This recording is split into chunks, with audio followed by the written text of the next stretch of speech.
आज मार्केट्स के अंदर थोड़ा सा ठहराव है, थोड़ा ठीक एक्सपायरी से पहले एडजस्टमेंट है। ये एडजस्टमेंट 10,200 के आसपास ही हो रही है, तो इसलिए यहाँ से 50 से 100 पॉइंट के मूव के लिए आप तैयार हो जाइए। हो सकता है आपको इसी 1 घंटे में ये मूव आ जाए, हो सकता है कल तक के लिए कैरी फॉरवर्ड हो जाए, लेकिन हाँ, बाजार के अंदर एक मूवमेंट मिल सकती है क्योंकि बैंकिंग वापस एक हलचल में आ चुके हैं। और अगर आज मार्केट को अगर आप देखेंगे भी रजत, तो बैंकिंग के अलावा जिस सेगमेंट में अच्छी खरीदारी है वो फिर से वही फ्रंटलाइन काउंटर जो कि इंडेक्स को मैनेज कर रहे हैं, जैसे कि SBI अब मजबूती दिखाने लगा है, ONGC ये वेटेज रख रहा है। ये कुछ एक पर्टिकुलर शेयर्स है जो जहां पे आज कुछ मोमेंटम है। NTPC भी आज चल रहा है, टिपिकली एक्सपायरी का शेयर है, ये कहीं ना कहीं आज मोमेंटम में दिखा रहा है। जैसे मैंने ट्रेडिंग स्क्रीन खोली ना, तो 10 तो स्टॉक्स ऐसे दिख गए जहां पर 20% का अपर सर्किट लगा है, फिर से छोटे मझे वाले स्टॉक। और आज तो बारी थी इंफ्रास्ट्रक्चर स्टॉक्स की। PSU बैंक्स आज थीम है मार्केट की, अच्छी तेजी बन गई। और अभी थोड़ी देर पहले जो खबरें निकल के आई है ना, डायरेक्ट बेनिफिट ट्रांसफर पे तो फर्टिलाइजर स्टॉक्स एक्टिव हो गए। तो काउंटर स्पेसिफिक एक्शन है, बाजार भले ही 10,200 के इर्द गिर्द कामकाज कर रहा है, लेकिन हम फिर बता दें कि आज थीम है कुछ पर्टिकुलर स्टॉक्स हैं जिसमें agrochemical shares, fertiliser, PSU banking stocks और इंफ्रास्ट्रक्चर आज यहाँ पर बहुत जमकर खरीदारी। PSU बैंकिंग पे रिकैपिटलाइजेशन को लेकर एक फैसला हो सकता है आज, हो सकता है इनमें पूंजी निवेश कुछ हो जाए। ये मोस्ट अवेटेड फैसला है जो कि बैंक्स में NPS को लेकर जो सुधार है उसके बाद सबसे ज्यादा नजर इसी चीज पर है कि NPS सुधार की एक बड़ा कदम जिसे कैपिटलाइजेशन कहते हैं, वो रिकैपिटलाइजेशन इस बार बैंकों में हो सकता है। ये पूंजी जो सरकार डालती है ताकि अपनी बैलेंस शीट्स को ठीक कर पाए। और दूसरी इंपॉर्टेंट चीज जो भी आप कह रहे थे ना, इंफ्रा कंपनीज के अंदर मजबूती है और होटल इंडस्ट्रीज के शेयर चले। होटल पे GST का बज और इंफ्रा पे सरकार ने जो 7 लाख करोड़ का एक रोड मैप तैयार कर लिया, उसको लेकर कैबिनेट ने भारतमाला प्रोजेक्ट्स को मंजूरी दे दी, उसका फायदा कुछ देखने को मिल रहा है। और होटल इंडस्ट्रीज पे GST का इम्पैक्ट है, खासकर छोटे होटल्स जो 5 स्टार्स हैं लेकिन उनका बिजनेस थोड़ा छोटा है बड़े होटल्स के मुकाबले, उन पे ज़्यादा अच्छा रिएक्शंस मिल रहा है क्योंकि टैक्स का बर्डन उन्हीं पे ही सबसे ज़्यादा दिखता था। तो आज होटल इंडस्ट्रीज, छोटी इंफ्रा कंपनीज का दिन था।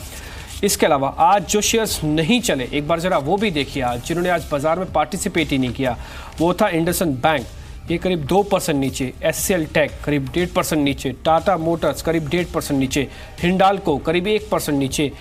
ये बाजार के कुछ वैसे शेयर्स बने हैं जिन्होंने आज किसी तरह की कोई मजबूती हमको नहीं आते हुए दिखी है।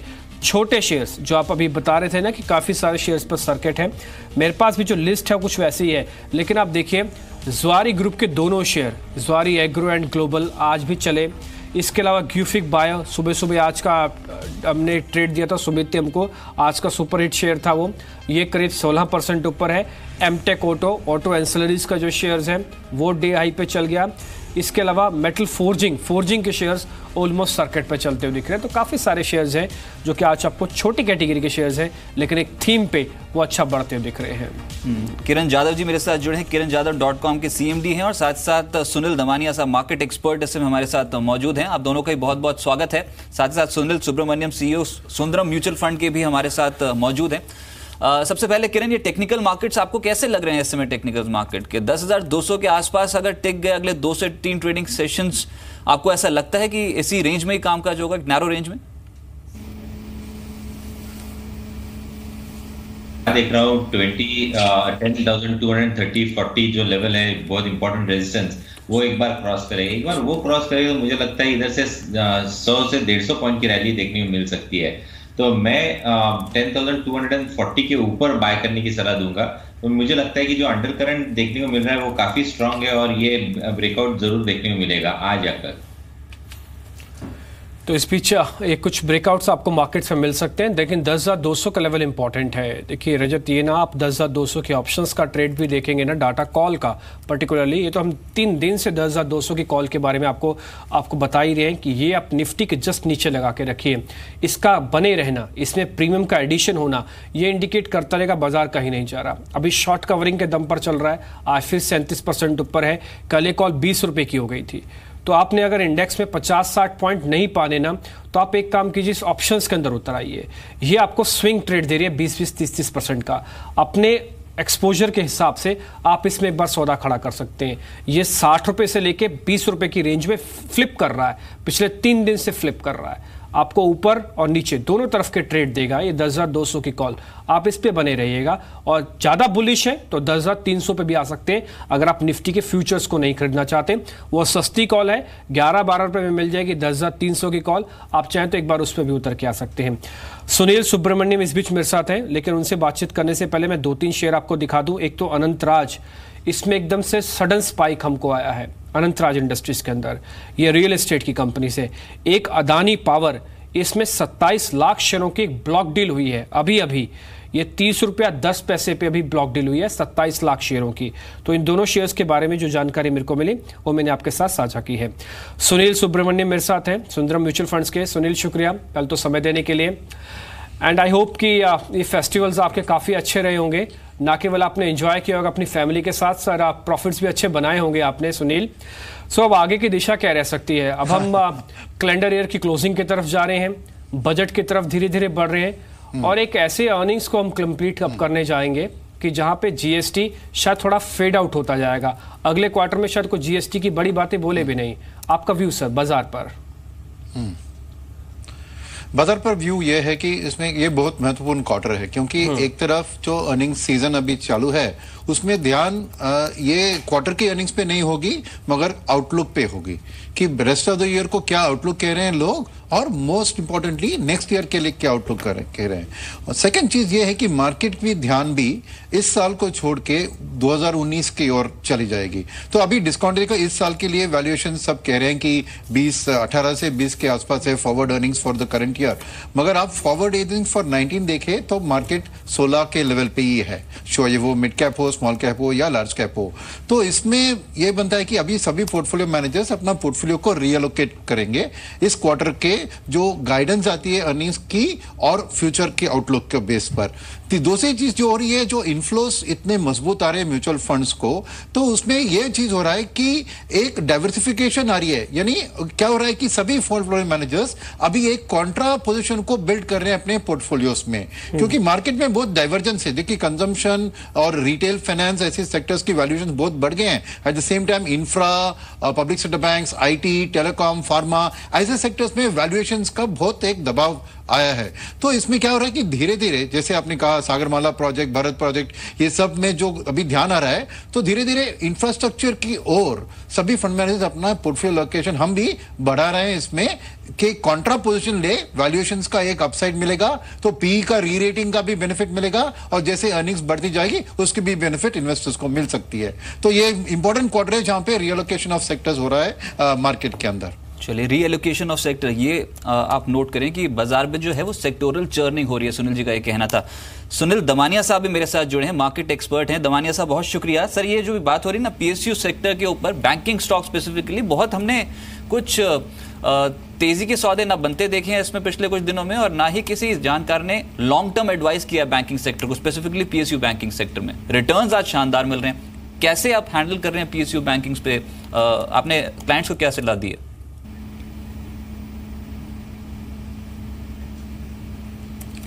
आई थिंक रजत, कहीं ना कहीं एक पीएसयू बैंक्स में जो वैल्यूएशन है काफ़ी स्वीट स्पॉट पे है। आजकल जो पीएसयू बैंक्स का जो मार्केट कैप है कहीं एनबीएफसी से उनका मार्केट कैप पीएसयू बैंक से ज़्यादा है, तो कहीं ना कहीं एक स्वीट स्पॉट पे है। डेफिनेटली थोड़ी एनपीए के जो कंसर्न्स है वो काफ़ी वैलिड हैं और है भी, लेकिन अगर एक इन्वेस्टमेंट की तरीके से देखोगे तो आई थिंक 2-3 हैंगओवर है। एक आज रिकैपिटलाइजेशन की जो बात की है गवर्नमेंट ने, शायद एक संभावना के हो सकती है, अगर ये होता है तो कम्प्लीटली री रेटिंग हो सकता है पीएसयू सेक्टर का डेफिनेटली। पर उसके ऊपर रजत दूसरे जो एज एन इन्वेस्टर जो कंसर्न्स रहते हैं, जो कहीं ना कहीं गवर्नमेंट ऑफ इंडिया बता रही है कि मर्जर्स होने वाले पीएसयू बैंक्स के ऊपर। अगर ये पीएसयू बैंक्स के मर्जर होगी तो क्या होगा उसकी इम्पैक्ट, किसी को पता नहीं है। कौन सी बैंक किसके साथ मर्ज होगी, वीक बैंक स्ट्रॉन्ग बैंक से मर्ज होगी या दो वीक बैंक मर्ज होगी, तो क्या मुनाफा है, क्या फ़ायदा है, क्या नुकसान है, कोई क्लैरिटी नहीं है। उस वजह से ये सेक्टर कहीं ना कहीं अंडर परफॉर्म कर रहा है। जब तक वो क्लैरिटी नहीं आती, मुझे नहीं लगता कि ये जो रैली आज हमने देखी है कुछ सस्टेन हो पाएगी। आई थिंक गवर्नमेंट को एक क्लियर कट आके बताना चाहिए कि वो क्या करना चाहते हैं, कितनी बैंक, कौन सी बैंक किससे मर्ज होगी। जब तक ये क्लैरिटी नहीं आएगी, मुझे नहीं लगता है कि कोई बड़ा सा हम लोग को री रेटिंग हो सकता है पीएसयू बैंक्स में। तो मेरी सलाह थोड़ी लगती है कि अगर ये जो तेजी देखी हमने, थोड़ी प्रॉफिट बुक कर ले तो काफ़ी अच्छा रहेगा। चलिए, लेकिन आज बैंकिंग पे ही फोकस है और एचडीएफसी बैंक के नतीजे भी आए, 20% मुनाफा ग्रो कर गया। आइए सुनते हैं मैनेजमेंट, परेश सुक्तंकर साहब क्या कह रहे हैं नतीजों के बाद। सबसे पहले वो सुनवाते हैं आपको। bank might or might not have, because I'm not privy to that, I wouldn't be at liberty to comment on that. But certainly appreciate that when you are in dialogue with a regulator, to speculate on or to even comment on what will be the outcome of such a process, I think will be highly inappropriate. So obviously, if we have made submissions, we believe that those are what we believe is the appropriate, is our factual position on that.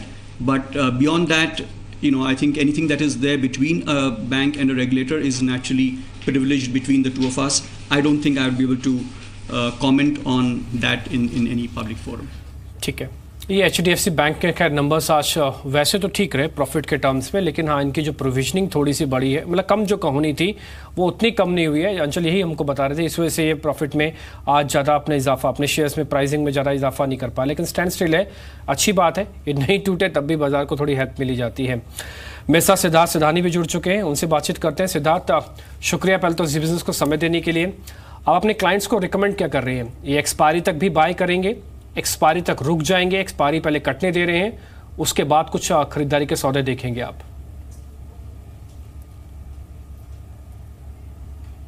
नमस्कार। देखिए, overall perspective से हम लोग जो recommend कर रहे हैं हमारे क्लाइंट्स को वो है इंफ्रा स्पेस में। आज हम मानते हैं कि जिस हिसाब से एक बहुत बड़ी अनाउंसमेंट की बात चल रही है और जिस हिसाब से इंफ्रा पुश का एक क्योंकि एक तरीके से स्टिमुलस ही बोला जा सकता है कि इंफ्रा में ज़्यादा स्पेंडिंग आएगा, भारतमाला प्रोजेक्ट इत्यादि की तरह। तो इंफ्रा स्टॉक्स में हम जो फोकस कर रहे हैं वो है KNR कंस्ट्रक्शन। हम मानते हैं कि 248 के टारगेट पर से KNR कंस्ट्रक्शन देखा जा सकता है। बड़ा ऑर्डर बुक है 3300 करोड़ का और 2 साल का रेवेन्यू कवर हो रहा है। आने वाले 1 साल में हम मानते हैं कि 2 से 2,500 करोड़ का ऑर्डर बुक फ्लो इन होगा। KNR कंस्ट्रक्शन रोड सेगमेंट्स में बहुत अच्छा परफॉर्म कर सकता है। साथ ही साथ दूसरी कंपनी सीमेंट से जुड़ी हुई है जो कंस्ट्रक्शन लिंक्ड है, वो है डालमिया भारत।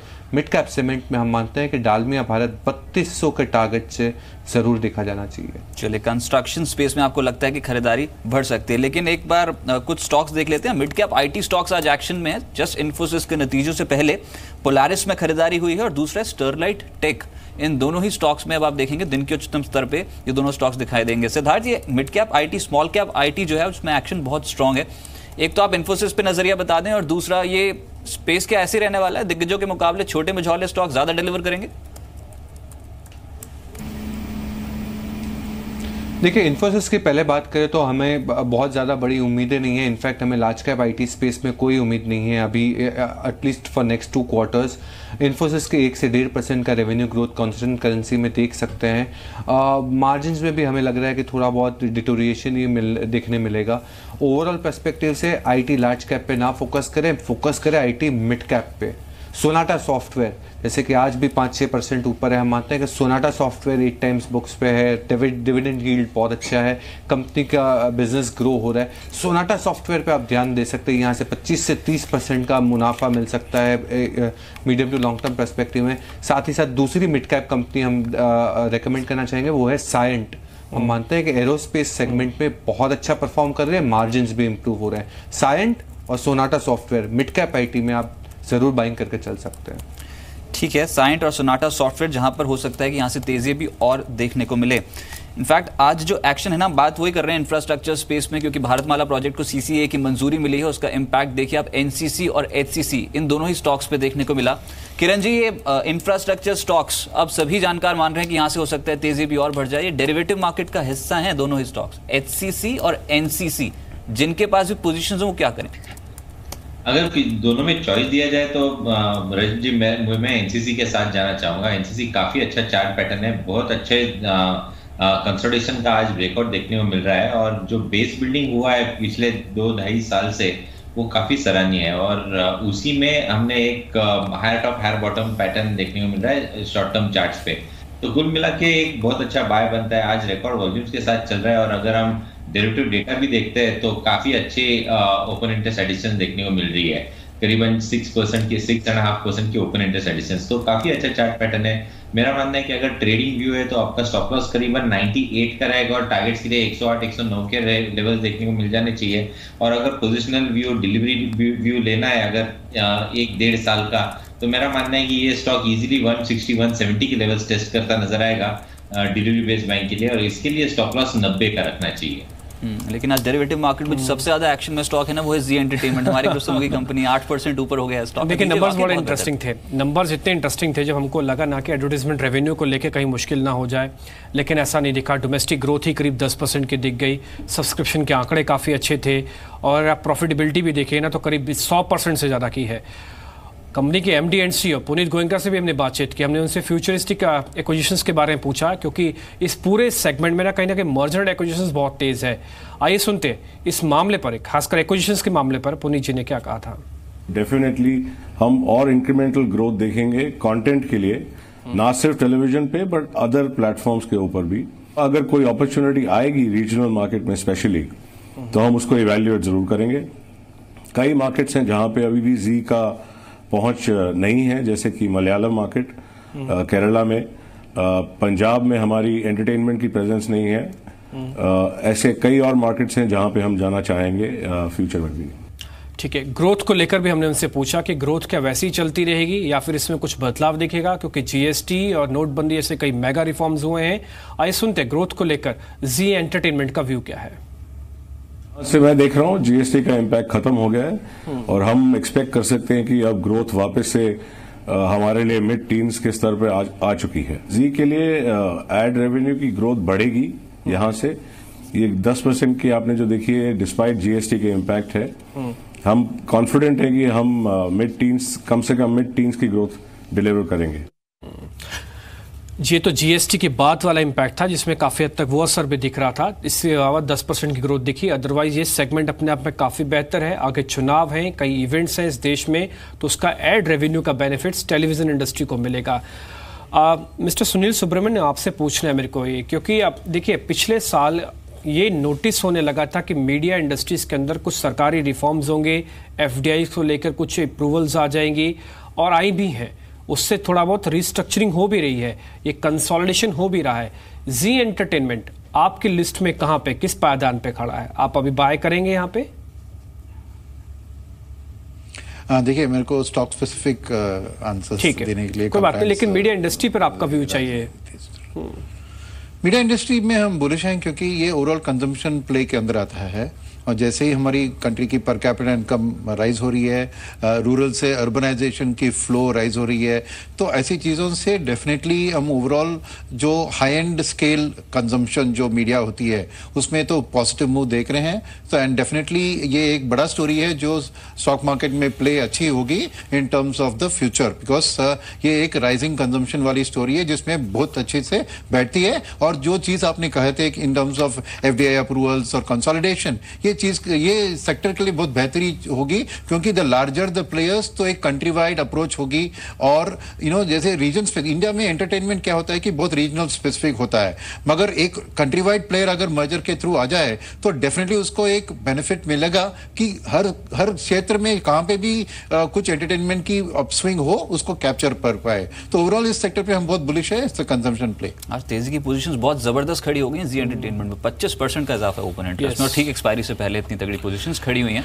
ये ऐसे शेयर 9% ने ऊपर आया, ये एक नंबर्स था, बेस था, एक वैल्यूएशन का बेस इसके साथ है, और जो मैनेजमेंट ने आज थोड़ा रोड मैप क्लियर किया ना एक्विजिशंस को लेकर, ग्रोथ को लेकर, ये तीनों का समरी है। ये 27% जो आप ओपन इंटरेस्ट और 9% का प्रीमियम एप्रिसिएशन देख रहे हैं, और ठीक एक्सपायरी से देख रहे हैं। टिपिकली शेयर इतनी तेज चलता नहीं है, लेकिन आज काफ़ी स्ट्रॉन्ग चला है। ये डिस्क्लोजर भी आपको दे रहे हैं, इस ग्रुप की आप चैनल भी देख पा रहे हैं। तो जी एंटरटेनमेंट करीब 9.5% की बढ़त के साथ ये हाई पे है। मिस्टर दमानिया, अगर अभी खरीदना हो मार्केट पे इस पड़ाव पे, तो कोई सेक्टर या फिर कोई थीम, कोई स्टॉक आप सजेस्ट कर पाएंगे?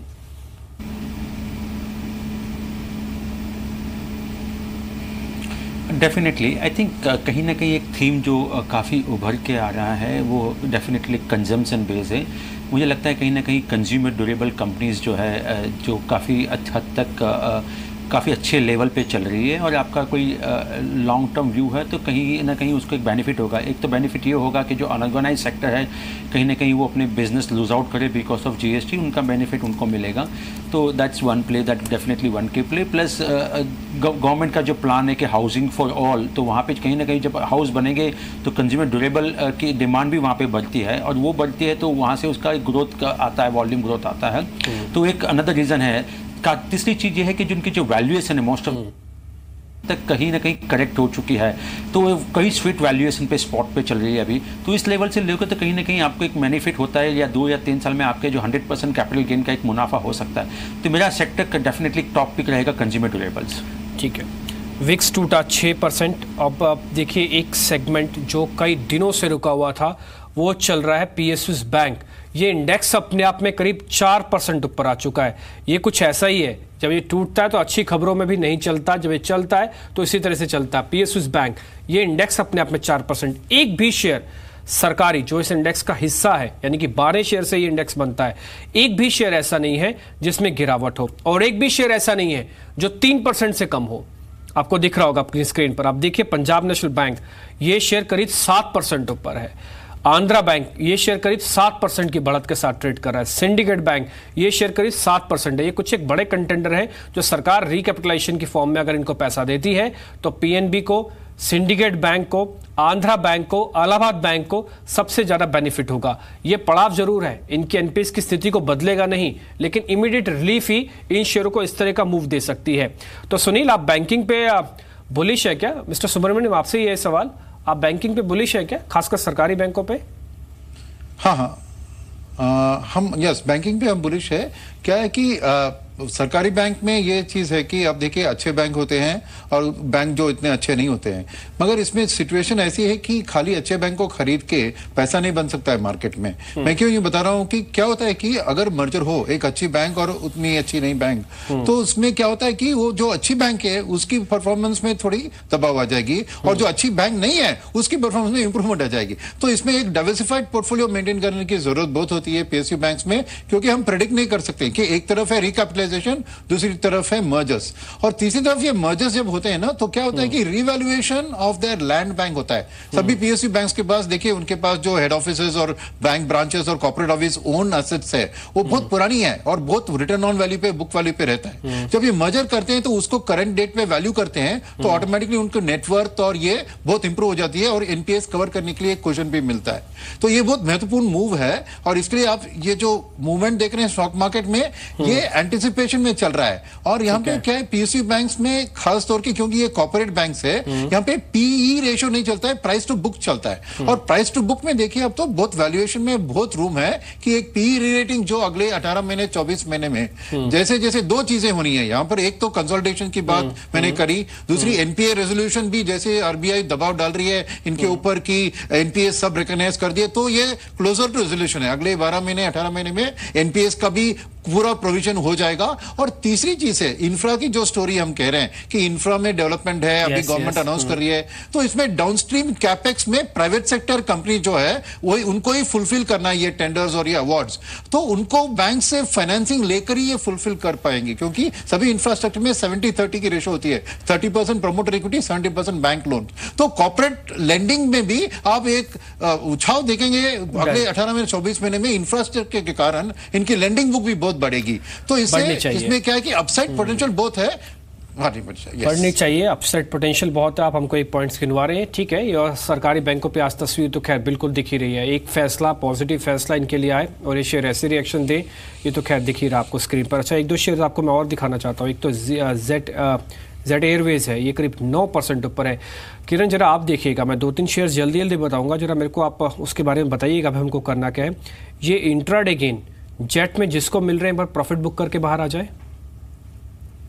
जेट में मुझे लगता है कि नहीं, शायद होल्ड करके चलना चाहिए और इधर से अपसाइड देखने को मिल जानी चाहिए। 507 पे ट्रेड कर रहा है, 497 का स्टॉप लॉस रखना चाहिए, और मुझे लगता है कल तक ये 540 तक जाने की उम्मीद है मेरे को। एक शेयर और देखिए श्री इंफ्रा, क्या इससे प्रॉफिट बुक करके बाहर आ जाए या फिर इसमें बने रहे? खबर ये है कि ये इलेक्ट्रो स्टील को खरीदने की बोली में नंबर 1 है, ये भी आगे बढ़ रही है श्री इंफ्रा। हाँ, इसके लिए टारगेट्स मुझे डिम्पी जी लगता है कि 128 से 130 तक देखने को मिल जाना चाहिए कल, और इसके लिए अभी स्टॉप लॉस बहुत नजदीक है, 118.50 रुपए।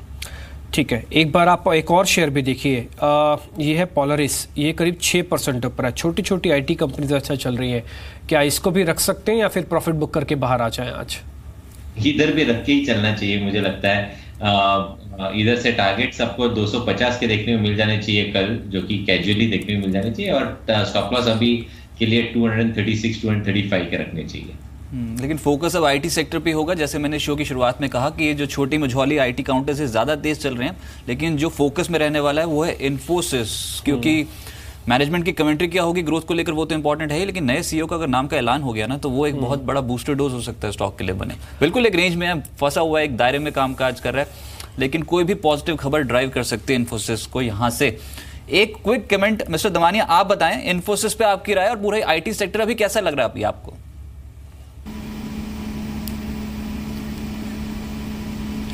आई थिंक कहीं ना कहीं इन्फोसिस पे एक जो ओवरहैंग है वो इसके जो सीईओ है वो कौन रहेंगे। आई थिंक जब से जो सिक्का आए थे script has not done so well, और जब वो गए तो थोड़ी बहुत एक उम्मीद बनी थी कि शायद Nandan Nilekani will set the house in order.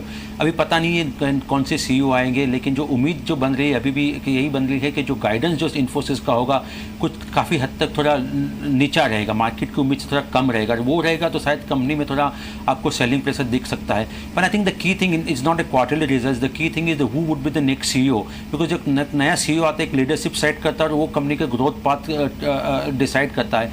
तो I think I be more keen to know who is the CEO of the Infosys. अगर जब तक वहाँ पे क्लैरिटी नहीं लगती, मुझे नहीं लगता है कि इन्फोसिस में हम कोई ज़्यादा बड़ी तेजी देख सकते हैं। ठीक है अंचल, कुछ नंबर्स भी लेके आए हैं और नंबर्स कैसे रह सकते हैं ये उनसे समझ लेते हैं। अंचल बताएं किन कंपनीज के नंबर्स और कैसे रहने वाले हैं। शुक्रिया डिम्पी। HUL और HCL टेक दो बड़े नंबर्स कल आएंगे। शुरुआत HCL टेक से करते हैं। कंपनी के रेवेन्यूज करीब 2.5 से 3% बढ़ते हुए दिखेंगे। डॉलर रेवेन्यूज में ज़्यादा तेजी दिखेगी, कारण वही है क्रॉस करेंसी का सपोर्ट मिल रहा है। इस बार ही उम्मीद है करीब 1% तक का क्रॉस करेंसी सपोर्ट मिलेगा, इसीलिए डॉलर रेवेन्यूज जो हैं वो ऑलमोस्ट 3.5% बढ़ने का अनुमान है। जहां तक रही बात ऑपरेटिंग मुनाफे और ऑपरेटिंग मार्जिन्स की, ऑपरेटिंग मुनाफा कंपनी का फ्लैट टू नेगेटिव रह सकता है, जबकि ऑपरेटिंग मार्जिन्स में भी गिरावट का अनुमान लगाया जा रहा है। 20.1% से घट के 19.5% के आसपास रह सकते हैं। इसका प्राइमरी रीजन है जिस तरह से वेतन बढ़ोतरी की गई है उसका डेंट लगेगा सीधे तौर पे। साथ ही कुछ छोटे मार्जिन वाले कारोबार है जिनसे रेवेन्यूज इंक्रीज हुआ है, वो भी कहीं ना कहीं मार्जिन पे प्रेशर डालेंगे। लास्टली मुनाफे की जहां तक बात रही, 1.5% मुनाफा गिरने का अनुमान है इस बारी। क्या ओवरऑल जिस तरह से टैक्स पे आउट है वो बढ़ रहा है, कंपनी का खर्च एस्केलेट हुआ तो उसका भी एक ट्रिकल डाउन इंपैक्ट जरूर आता हुआ दिखेगा। डिजिटल कारोबार क्रिटिकल रहेगा, हालांकि अभी काफी छोटा है, लेकिन वहां से किस तरह के रेवेन्यू जनरेशन आते हैं वो काफी इंपॉर्टेंट है। HUL की जहां तक बात रही, एक अच्छे क्वार्टर की उम्मीद की जा रही है, बहुत बड़ी तेजी की उम्मीद नहीं है, लेकिन हाँ जो GST का डर है वो शायद इस बार ये HUL के नंबर्स में नहीं दिखेगा। रेवेन्यू पे थोड़ा डेट जरूर लग रहा है, 4% की रेवेन्यू जो वॉल्यूम ग्रोथ है वो रह सकती है, 1% कंपनी की आय गिरने का अनुमान है, लेकिन ऑपरेटिंग फ्रंट पे एक अच्छे सेट ऑफ नंबर्स की उम्मीद है। 14-14.25% के करीब कंपनी का एबिटा बढ़ सकता है। मार्जिन छोटे बेस की वजह से ऑलमोस्ट 2.5% ज़्यादा इंप्रूव हो सकते हैं, वो काफ़ी इंपॉर्टेंट रहेगा। साथ ही बॉटम लाइन जहाँ तक मुनाफे की बात रही, 10% की महज बढ़त की उम्मीद की जा रही है। टैक्स पे आउट करीब 10 से 15% बढ़ रहा है। अगर टैक्स पे आउट रिलेटिवली कम रहता है डिम्पी, तो आपको मुनाफे में भी एक अच्छी ग्रोथ देखने को मिलेगी। अच्छा मिस्टर सदानी, ये 4% की वॉल्यूम ग्रोथ हम एक्सपेक्ट कर रहे हैं HUL में, आप कितने एक्सपेक्ट कर रहे हैं सर? यहाँ से लग रहा है कि HUL एक अट्रैक्टिव बेट हो सकता है रिजल्ट्स के बाद?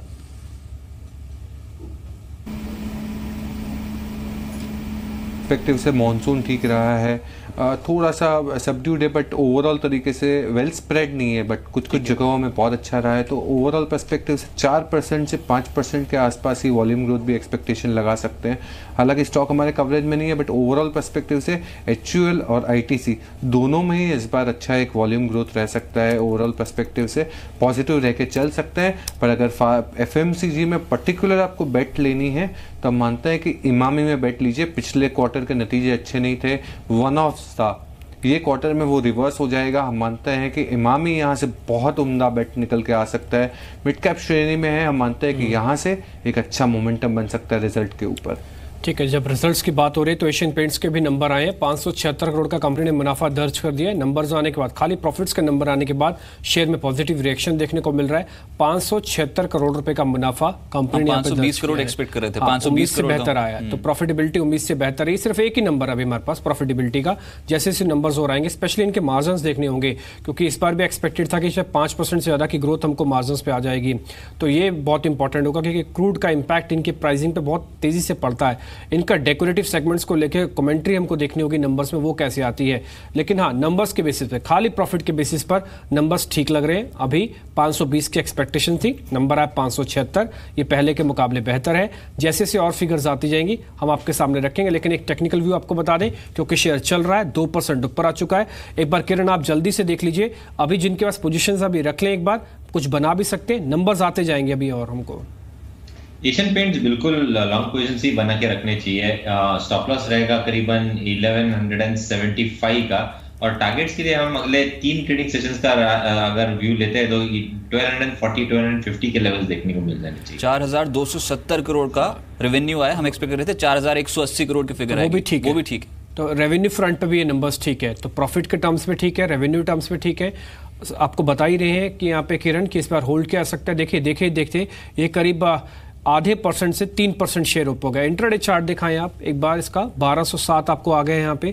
तो प्रॉफिट के बेसिस पर और साथ ही इनकम के बेसिस पर दोनों ही यहाँ पे नंबर्स अच्छे हैं। अंचल, ये मार्जिन्स की स्टोरी जरा आप बताएं, मार्जिन्स कैसे हैं इनके? प्रॉफिट और रेवेन्यू से तो अच्छा लग रहा है, एशियन पेंट अच्छा दिख रहा है। डेफिनेटली डिम्पी नंबर्स अच्छे हैं, ऑपरेटिंग फ्रंट पे भी काफी इंप्रूवमेंट है। देखिए पूरा दारोमदार इस बार ही था कि कंपनी के ऊपर टैक्स बर्डन और अदर इनकम का बर्डन कितना आता है, वो एक चीज क्लियर हो गई है मुनाफे के फिगर से कि टैक्स बर्डन कम रहा है, अदर इनकम नॉर्मल रही है। जहां तक रही बात ऑपरेटिंग नंबर्स की, मार्जिन की, देखिए आय अच्छी बढ़ी है, ट्रिकल डाउन इंपैक्ट अभी एग्जैक्ट फिगर कितना है वो नहीं पता, लेकिन जो 2% के करीब मार्जिन बढ़ने की उम्मीद की जा रही थी, मोर और लेस रेवेन्यू और प्रॉफिट एक ही तरफ दर्शा रहे कि इन लाइन है।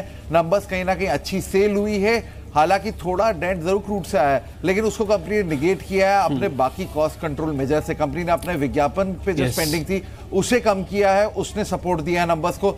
ओवरऑल एम्प्लॉय कॉस्ट कंपनी की कम करने की कोशिशें थी, वो इफेक्ट ला रही है। और जो इनका ओवरऑल जो एक चीज होती है ना डिप्पी, देखिए ये पेंट बनाकर बॉक्स करके लॉजिस्टिकली भेजती है, वो लॉजिस्टिक कॉस्ट जो थी वो काफी क्रिटिकल थी, वो भी इस बार कम हुई है। वो भी कम हुई है। आप जैसे बोल रहे थे ना अंचल, जिससे हमको आप एनालिसिस कर रहे थे, ये शेयर करीब 4% ऊपर आ चुका है।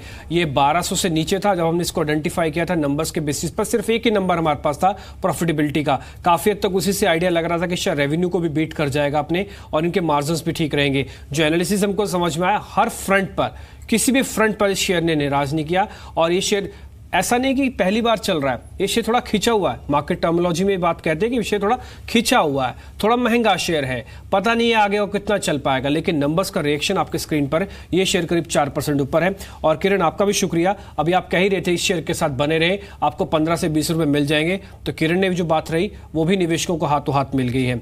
तो प्रॉफिट भी आया, नंबर्स के बारे में जानकारी भी मिली। तो जीएसटी का जो असर है थोड़ा बहुत बिक्री पे दिखा, लेकिन कुछ ज्यादा नहीं कि अगस्त में जीएसटी का बर्डन था, लेकिन सितंबर में थोड़ा सा नलीफाई होता हुआ नजर आया। कैरी फॉरवर्ड है लेकिन थोड़ा सा नलीफाई होता हुआ नजर। हम एक्सपेक्ट कर रहे थे कि जीएसटी की वजह से बहुत तगड़ा हो सकता है झटका लगे, 7.5% का दबाव संभव था, वैसा हुआ नहीं। वॉल्यूम ग्रोथ 5% से कम रहने का अनुमान था, लेकिन जिस तरीके के नंबर्स आए तो हर पैरामीटर पे लग रहा है कि नतीजे बेहतर है। और काफी समय से चला नहीं है एशियन पेंट्स, तो अब डेरिवेटिव मार्केट पे एक्टिव हो जाएगा ये स्टॉक। बिल्कुल, शॉर्ट कवरिंग थोड़ी और भी आ सकती है, एक्सपायरी भी सामने है। मिस्टर सुब्रमण्यम, एक चीज आपसे जानना चाहते हैं। देखिए 2-3 थीम है बाजार के अंदर। फर्स्ट, कंजम्पशन, उसको लेकर तो खैर इंडियन स्टॉक मार्केट के अंदर कोई कमी दिख ही नहीं रही है।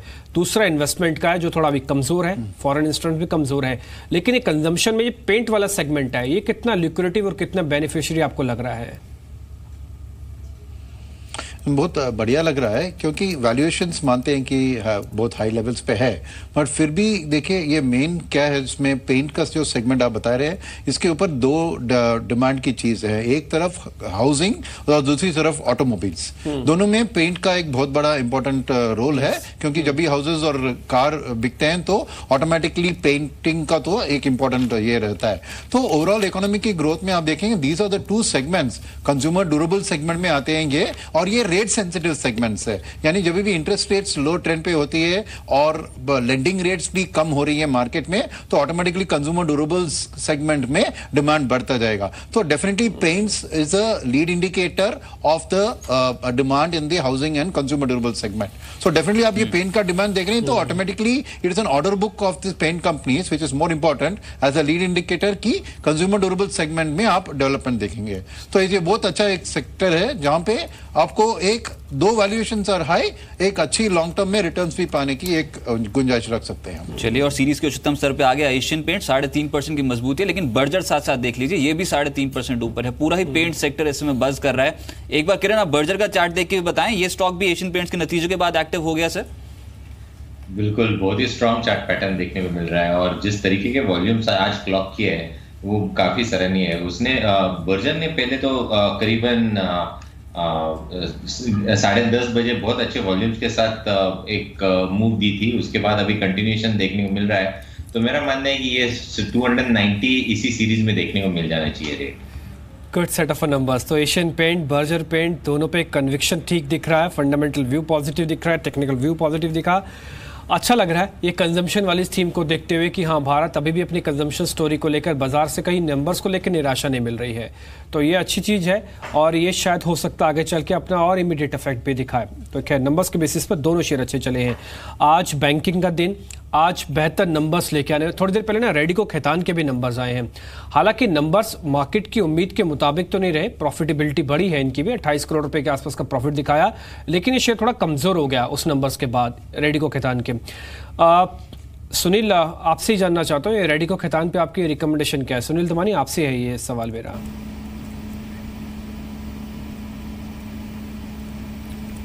आई थिंक कहीं ना कहीं डिम्पी देखोगे तो ये गवर्नमेंट जो है, प्रेजेंट गवर्नमेंट है, उनका कहीं ना कहीं एक नज़रिया ये है कि जो अल्कोहल है या मीट है या जो सब which is not very healthy things, उनको कहीं ना कहीं उसको कम करनी चाहिए उसकी कंजम्पशन। और गवर्नमेंट ने उस तरह से काफ़ी हद तक कोशिश भी की है। तो उस लेवल से कहीं ना कहीं लगता है गवर्नमेंट की पॉलिसी इन सेक्टर के ऊपर कहीं ना कहीं कुछ नेगेटिव ही रहेगी, ये मेरा मानना है। In terms of valuation Dimpy देखोगे रेडी को तो इतना कोई चिप वैल्यूएशन चल नहीं रहा है, काफ़ी एक्सपेंसिव है। बीच में कोई बात चली थी कि शायद मैनेजमेंट अपना स्टेक बेच ले और इससे कोई टेक ओवर हो तो कोई एक अच्छे से एक अपसाइड मिल जाए, पर वो बात भी अभी चल नहीं रही है। तो कहीं ना कहीं अगर आपको प्रॉफिट हो रही है, आपको कोई मुनाफा हो जाता है, I think it's a good time to move out of this Radico Khaitan, because I don't think this script can give you fantastic returns going forward. ठीक है, इसके अलावा कुछ एक आज देखिए स्मॉल कैप और मिड कैप का इंडेक्स और साथ ही मार्केट का ना एक बेस देखना होगा। भले का आपको इंडाइसिस 10,200 के आसपास रख रहा हो, लेकिन स्मॉल कैप का इंडेक्स अपने आप में 0.5% ऊपर है। इस तरह से मिड कैप 100 अगर आप वो भी देखेंगे ना, वो इंडाइसिस भी करीब 0.25% से ज़्यादा की मजबूती के साथ ट्रेड कर रहा है। मार्केट का ओवरऑल पैरामीटर्स भी देखा, एडवांस डिक्लाइन, NSE BSE वाले शेयर्स, उससे आपको जो सुबह की तस्वीर थी ना, ये ठीक वैसी अभी भी बनी हुई है, बल्कि उनका थोड़ा और इजाफा हुआ है। अब 1400 शेयर मार्केट के अंदर एडवांसेस के तौर पर दिख रहे हैं। NSE में भी सिचुएशन थोड़ी सी बेहतर हुई है। निफ्टी और सेंसेक्स इसमें कुछ ज़्यादा बड़ा बदलाव नहीं हुआ। सुबह मार्केट की ओपनिंग में भी ऐसा ही था, 25 शेयर बढ़कर कामकाज कर रहे थे, 25 शेयरों का नुकसान था। सेंसेक्स में यही रेशो थी, 13-14 शेयर्स ऐसे कुछ चल रहे थे, अभी भी वैसी है। यानी कि जो बेसिक इंडाइसिस वाले शेयर्स है ना, वहाँ पे कुछ ज़्यादा मूव नहीं है, लेकिन एडवांसेस यानी कि छोटे और मिड कैप शेयर्स के अंदर कहीं ना कहीं मोमेंटम देखने को मिल रहा है। यूरोपियन मार्केट्स की ओपनिंग भी है, यहाँ पे फ्लैट टू पॉजिटिव ओपनिंग हो रही है। खैर आजकल ओपनिंग ज़्यादा मैटर कर नहीं रही है ग्लोबल मार्केट्स की और उनका ट्रेड, क्योंकि इसी बाजार अपनी अर्निंग्स पे और अपने फिगर्स पे जो भी गवर्नमेंट रिफॉर्म्स ले रही है उसी पे कहीं ना कहीं मोमेंटम में बनी हुई है। चलिए, लेकिन इन्फोसिस केंद्र बिंदु है, अब थोड़ी ही पल रह गए हैं जब इन्फोसिस के नतीजे आपके सामने होंगे, लेकिन उससे पहले जान लेते हैं कि सीईओ के पद का दावेदार कौन है इन्फोसिस में। 926 रुपए पे है स्टॉक, लेकिन ये जो घोषणा है ये बहुत इंपॉर्टेंट, बहुत मायने रखेगी शेयर होल्डर्स के लिए भी, मैनेजमेंट के लिए, कंपनी के लिए। संदीप मेरे सहयोगी मेरे साथ मौजूद, संदीप बताएं कौन है सीईओ का दावेदार? शुक्रिया रजत। देखिए नंबर्स तो इंपॉर्टेंट है ही हैं, कैसे पैरामीटर्स पे कंपनी अपने नंबर्स रिपोर्ट करते हैं, लेकिन जो सीईओ का अनाउंसमेंट है जिसे मार्केट काफ़ी कीनली अवेट कर रहा है, एक लंबा प्रोसेस चला है, उसका जो अनाउंसमेंट है इस नंबर्स के साथ हो सकता है, क्योंकि अक्टूबर एंड तक का एक जो डेडलाइन है वो कंपनी ने दिया था। तो ये देखना काफ़ी इंपॉर्टेंट होगा कि कौन हो सकते हैं वो दावेदार। पहली बात तो यही है कि जो कंपनी के इंटरनल कुछ लोग अगर आप देखें जो कि कंपनी में कार्यरत हैं, उनमें अगर आप सबसे पहले देखें तो जो कंपनी के जो मौजूदा इंटरिम CEO हैं, जो कि खुद कंपनी के COO हैं, प्रवीण राव, ये देखिए ये वो चेहरा है जो सबसे बड़े दावेदार हैं फिलहाल अगर आप देखें इन्फोसिस के CEO पद के लिए। 30 साल से ज़्यादा का लंबा ट्रैक रिकॉर्ड है इनका कंपनी के साथ, 1986 से ये कंपनी में कार्यरत है, और जितने भी कंटेंडर्स हैं जो कि इंटरनल कंसीडर किए जा रहे हैं उनमें सबसे ज़्यादा अनुभवी और सबसे लंबा कार्यकाल है इनका। तो ये एक चेहरा है जो कि शायद CEO कंटेंडर का सबसे बड़ा दावेदार है। इसके अलावा रंगनाथन डी जो कि CFO हैं इन्फोसिस के, वो अगर आप देखें 15 साल से कंपनी के साथ हैं, तो ये भी एक स्ट्रॉन्ग कंटेंडर है जो कि हो सकता है कि CEO पद के लिए सबसे बड़े दावेदार के रूप में सामने आए। इसके अलावा जो डेप्यूटी COO हैं और प्रेसिडेंट है कंपनी के रवि कुमार एस, ये भी एक और नाम है जो कि इंटरनल, जो कि फिलहाल अभी कार्यरत हैं, कंपनी में कामकाज कर रहे हैं। ये वो चेहरा है जो हो सकता है कि सीईओ पद के लिए दावेदार हो। उसके अलावा चौथा नाम जो है इंटरनल्स में से ही, वो है मोहित जोशी का। ये फिलहाल अगर आप देखें बीएफएसआई हेड है इन्फोसिस के, ये भी एक नाम है जो कि आने वाले समय में हो सकता है कि सीईओ पद के लिए दावेदार के तौर पे सामने आए। लेकिन कुछ ऐसे नाम भी हैं जो कि एल्यूमिनाइज रहे हैं। देखिए, अगर आपको याद हो, जब नंदन नीलेकनी चेयरमैन बने थे तो उन्होंने ये भी कहा था कि सीईओ पद के लिए जो एल्यूमिनाइज हैं, जो कि पहले कंपनी में कामकाज कर चुके हैं, वो भी कंसीडर किए जाएंगे। तो उसमें जो सबसे पहला नाम सामने आता है वो क्या, अशोक विमोरी का। देखिए 2014 में जब विशाल सिक्का का अनाउंसमेंट हुआ था सीईओ के तौर पे, उससे पहले ये कंपनी को छोड़ चुके थे। तो ये एक ऐसा नाम है जो कि बाहर के जो लोग हैं उनमें अगर आप देखें, या तो फिर जो पहले कामकाज कर चुके हैं उनमें सबसे बड़ा दावेदार है। इसके साथ साथ वी बालाकृष्णन, जिसके नाम से आप पहले भी अवगत हैं, वो पहले सीएफओ रह चुके हैं। साथ ही साथ मोहनदास पै जो कि एचआर हेड हैं और साथ ही साथ एक्स सीएफओ भी रह चुके हैं। इनका नाम भी है जो कि दावेदार की लिस्ट में आगे हैं। और साथ ही साथ बीजी श्रीनिवास जो कि एक्स प्रेसिडेंट हैं। आपको बता दें, बीजी श्रीनिवास जो कि प्रेसिडेंट थे, और साथ ही साथ अशोक विमोरी, जैसे मैंने कहा 2014 में जब विशाल सिक्का सीईओ बने थे, तो उससे पहले ये दो ऐसे नाम हैं जो कि कंपनी को छोड़ चुके थे, उन्होंने इस्तीफा दिया था। तो ये दो ऐसे नाम हैं जो कि अगर जिन्होंने पहले कामकाज किया है कंपनी में, जिनके नाम अगर सामने आए तो ये सबसे बड़े दावेदार हो सकते हैं। लेकिन जोकर इन द पैक हो सकते हैं ये तीन नाम। देखिए, ये ऐसे लोग हैं जो कि कंपनी में नहीं हैं। देखिए, भास्कर घोष हैं जो कि एक्सचेंजर के हेड हैं, सलिल पारेख हैं जो कि कैपजेमिनी में हैं, और इसके अलावा गणेश नटराजन। ये भी कुछ ऐसे नाम हैं जो कि हम पिकअप कर रहे हैं, जिन्होंने ये दावेदारी रखी है, जिनसे बातचीत हुई है इस पद को लेकर। तो कुल मिलाकर देखा जाए 11 ऐसे चेहरे हैं जो कि सीईओ पद के लिए कंसीडर किए गए हैं, जिसमें से 4 लोग वो हैं जो कि कंपनी में कार्यरत हैं, 4 ऐसे लोग हैं जो कंपनी में काम कर चुके हैं, फिलहाल नहीं है, और 3 चेहरे ऐसे हैं जो कि इंडस्ट्री में हैं लेकिन कंपनी के बाहर हैं, जो कि सीईओ पद के लिए सबसे बड़े दावेदार हैं। Good analysis. अब सीईओ एक बनेगा, चेहरे 11 हैं जो बाजार के अंदर चल रहे हैं। कंफ्यूजन क्यों ना हो, पता कैसे लगेगा कि इन 11 लोगों में से कौन आ सकता है, दावेदार हो सकता है। हाँ, लेकिन इसकी प्रोबेबिलिटी कितनी ज़्यादा हो सकती है? संदीप, जरा आप मेरे को बताएं कि कंपनी के अंदर के ही लोग जो आप बता रहे हैं, 3 लोग हैं जिसमें प्रवीण राव का नाम सबसे ऊपर बताया जा रहा है, इनकी कितनी प्रोबेबिलिटी है? हो सकता है बाहर का एक्सपीरियंस ज़्यादा ना हो, अंदर जो काम कर रहे हैं उनसे ही उनको ये जिम्मेवारी दी जाए।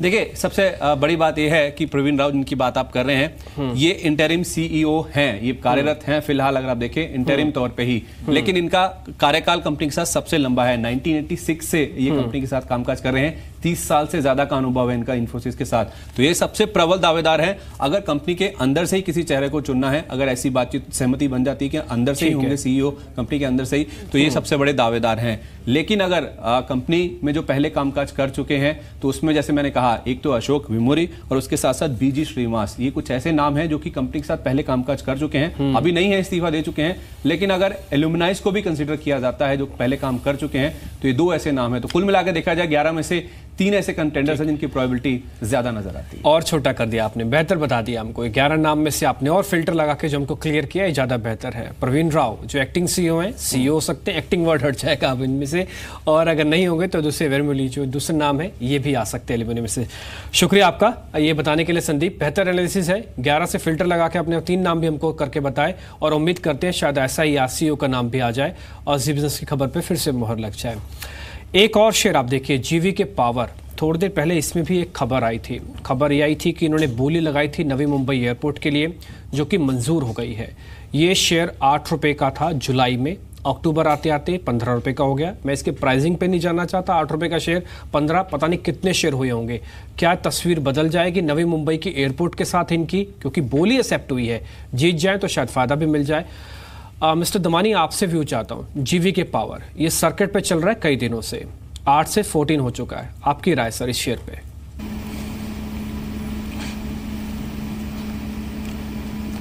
डिम्पी कहीं ना कहीं एक काउंटर जो रहा है का किसी स्पेसिफिक पोर्टफोलियो मैनेजर का काफ़ी फेवरेट रहा है, और कई बार वो चैनल पे आके कह रहे हैं कि काफ़ी हद तक ये कंपनी अच्छा करेगी, लेकिन उसके जब फंडामेंटल्स देखते हैं हम तो कहीं ना कहीं वो निराश करते रहे हैं। टॉप लाइन उनकी इतना ज़्यादा खास ग्रो नहीं हो रही है, बॉटम लाइन नेगेटिव है।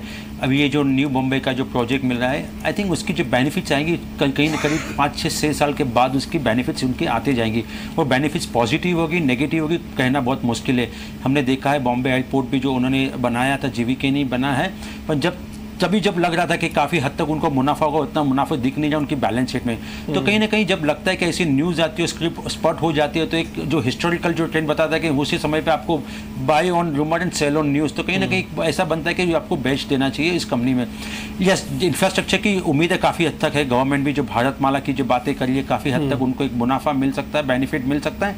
पर जब ये कोई प्रोजेक्ट मिलता है, आप लोएस्ट पीरियड हो, तो उसमें कितना आपकी बैलेंस शीट में ऐड होने वाला है, वैल्यू एक्रेटिव होने वाला है, वो कहना बहुत डिफिकल्ट होता है। ठीक है।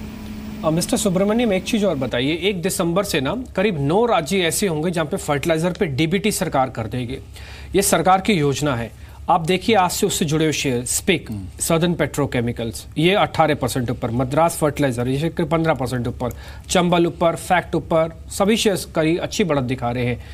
ये फर्टिलाइजर स्पेस में अभी रहना चाहिए, ये सोचते हुए कि डीबीटी का बेनिफिट है, आगे जाके इन कंपनीज की बैलेंस शीट्स पे आएगा, आने वाले क्वार्टर्स में आएगा। हाँ बिल्कुल, देखिए ये खाली डीबीटी की बात नहीं है, फर्टिलाइजर कंपनीज के लिए क्या है कि ये अच्छी मानसून भी रही है, और जैसे ही गवर्नमेंट की जो बजटरी एलोकेशन है वहाँ पे इरिगेशन के ऊपर इतना ज़्यादा फोकस है, और जैसे ही नॉर्मल रेन फेड इरिगेशन से एक permanent water supply through irrigation canals और through borewells and pump sets जो करते हैं ना, उससे क्या होता है कि the arable area under the agriculture also increases, productivity improve करने के लिए फर्टिलाइजर का ज्यादा उपयोग होगा। तो इसमें क्या है कि रूरल सेक्टर में देखिए अब क्या धीरे धीरे ये हो रहा है कि जो प्रोडक्टिविटी और मैकेनाइजेशन ऑफ एग्रीकल्चर है उसके साथ फर्टिलाइजर और एग्री पेस्टिसाइड्स और वीडीसाइड्स और एग्रोकेमिकल्स की इनपुट्स भी बढ़ रही है। तो ये सब ओवरऑल सेक्टर जो है ना, इसमें बहुत बढ़िया एक ग्रोथ को अपॉर्चुनिटी है, और हमारे पास एक खास फंड है, रूरल इंडिया फंड, जो कि इसी सेक्टर पे इसी पे एलोकेशन बहुत ज्यादा दे रही है, और ये फंड भी देखिए बहुत अच्छा परफॉर्मेंस भी कर रही है और इनफ्लोज भी आ रहे हैं। तो हमारी फंड हाउस के व्यू से ये बहुत एक उम्दा सेक्टर है जहां पे एक इंडियन ट्रांसफॉर्मेशन, रूरल ट्रांसफॉर्मेशन में ये बहुत बड़ा बेनिफिशियरी है। एक सेक्टर देखिए एकदम से एक्टिव हुआ है, शिपिंग स्टॉक्स।